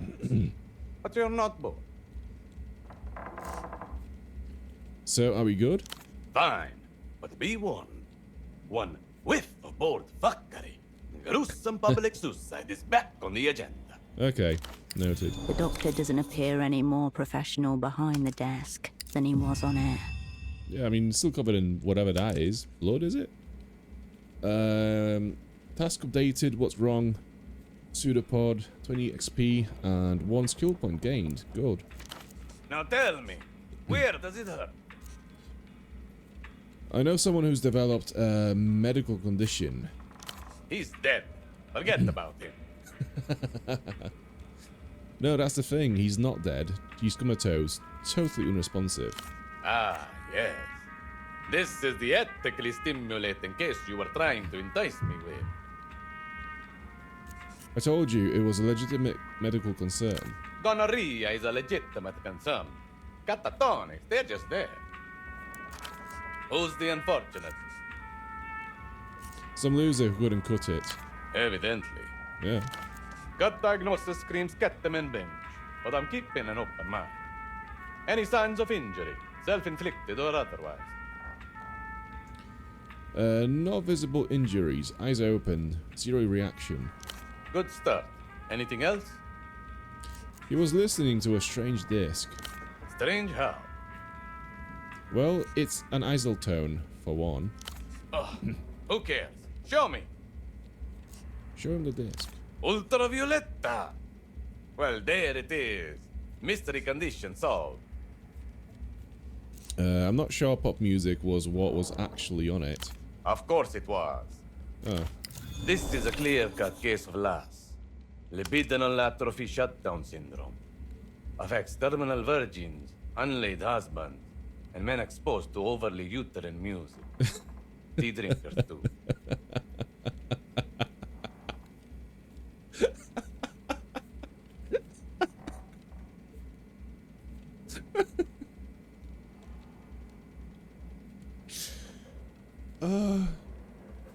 Oh god. Fucking hell. Yeah. So, yeah, basically, Swifties are getting that.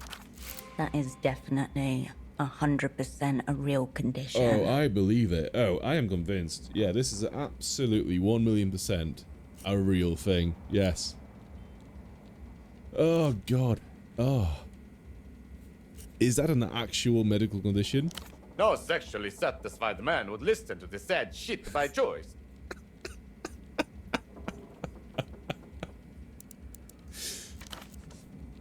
Men are built to pursue, conquer, reproduce. Ergo, per annum, a quota of fucking must occur. His body is given up from neglect. Seen it 1,000 times. Oh god. Okay, so he's chronically fuckless. What can we do about it? The doctor opens a drawer and slides towards you a baggie with a small medical stamp inside. What is this? Anti-LAS treatment. It'll wake up whatever's left in him to wake up. And if that doesn't work, end of the road, sister. Cut him loose. What's in this? This is a proprietary formulation, soon to be patented. That's as much as I can tell you. Have you tested it? I'm on it right now.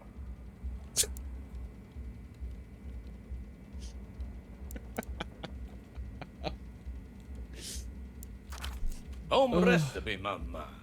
I can out-erect any man, anywhere, anytime, dead or not. Oh my god. Oh, this is Game of the Year material right here. This is so fucking funny. You can't get all that from him liking Ultravioletta. No man likes Ultravioletta. He's buried in the depths of erotic despair. He's so far down the hole, he probably doesn't even know what happened to him. I really don't think sexual melancholy is behind his condition. Then you know nothing of sexual melancholy. But alright, let's pretend my expertise is worth fuck all. What's your working theory, Dr. Plainface? Right. He saw something he shouldn't have. Lizard controllers pulled the plug before he could talk. You're not my type, but you must be a great fuck. What with that crazy look in your eyes?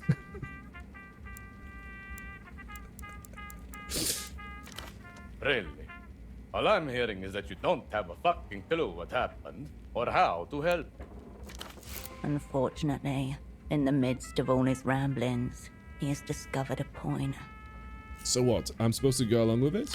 It's unlikely this treatment will improve Pseudopod's condition, but you might learn something from it. You really think this will work? Of course I really think it. I prescribed it. Easy delivery.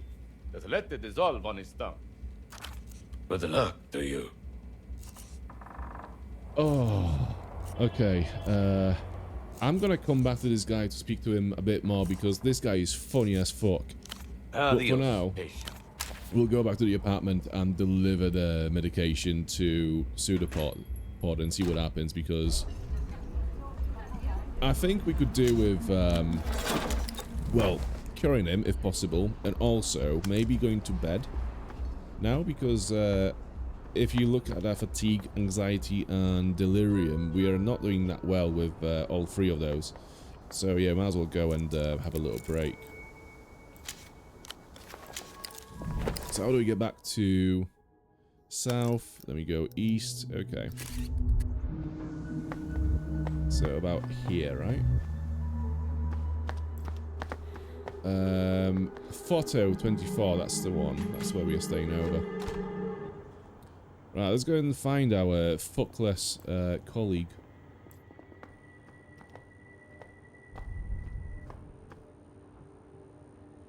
Watch him be up. No, he's still he's still there.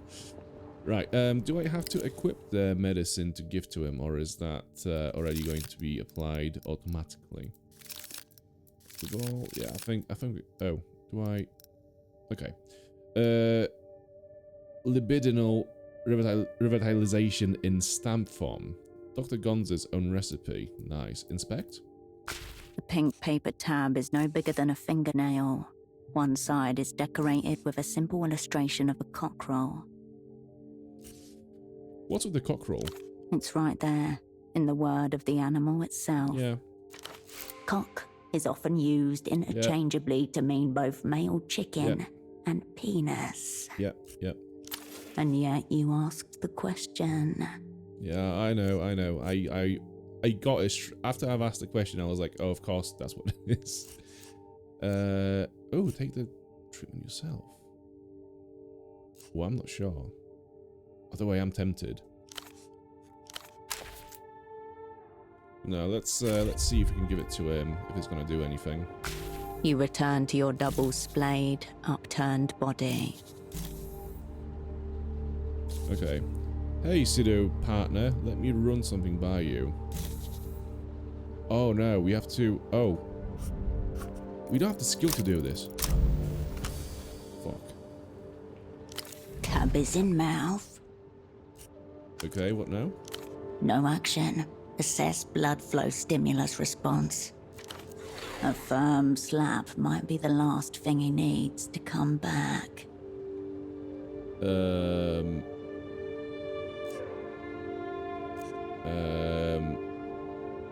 Okay, slap.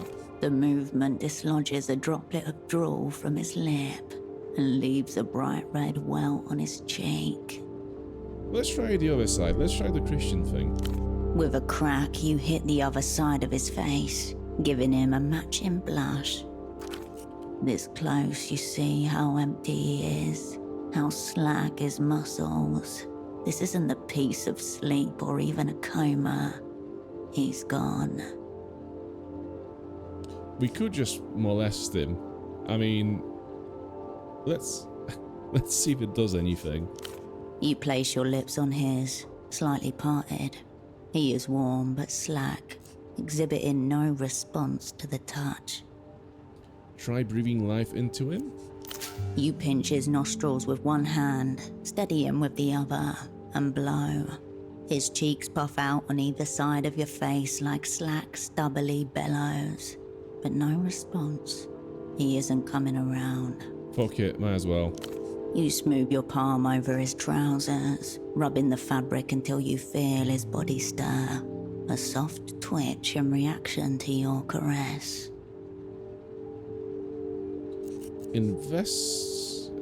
Keep rubbing. You explore the handful of flesh, pulsing shyly in your palm, but its effort is weak and short-lived. You feel the blood drain back into the boring parts of his body. You stand up. Whatever happened, it's far too serious to be alleviated by medication of uncertain origins. Okay, I guess I'll be back later. Fuck it. The bed looks serviceable. Deformed pillows and a depression in the mattress show it has been used.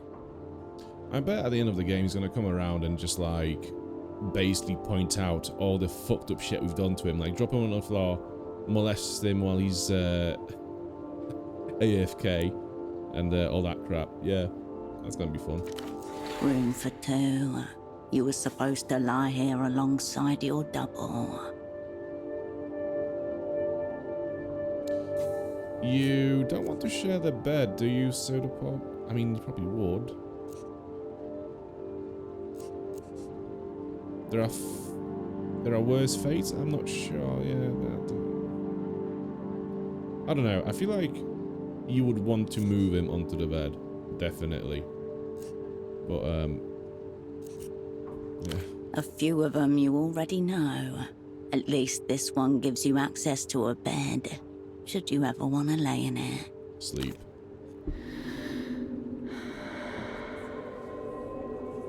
The anticipation of a decent rest pulls you towards the pillow.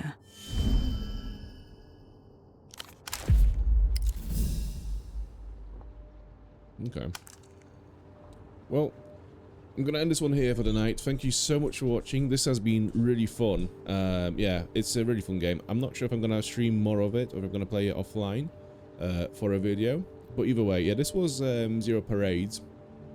New game by ZAUM.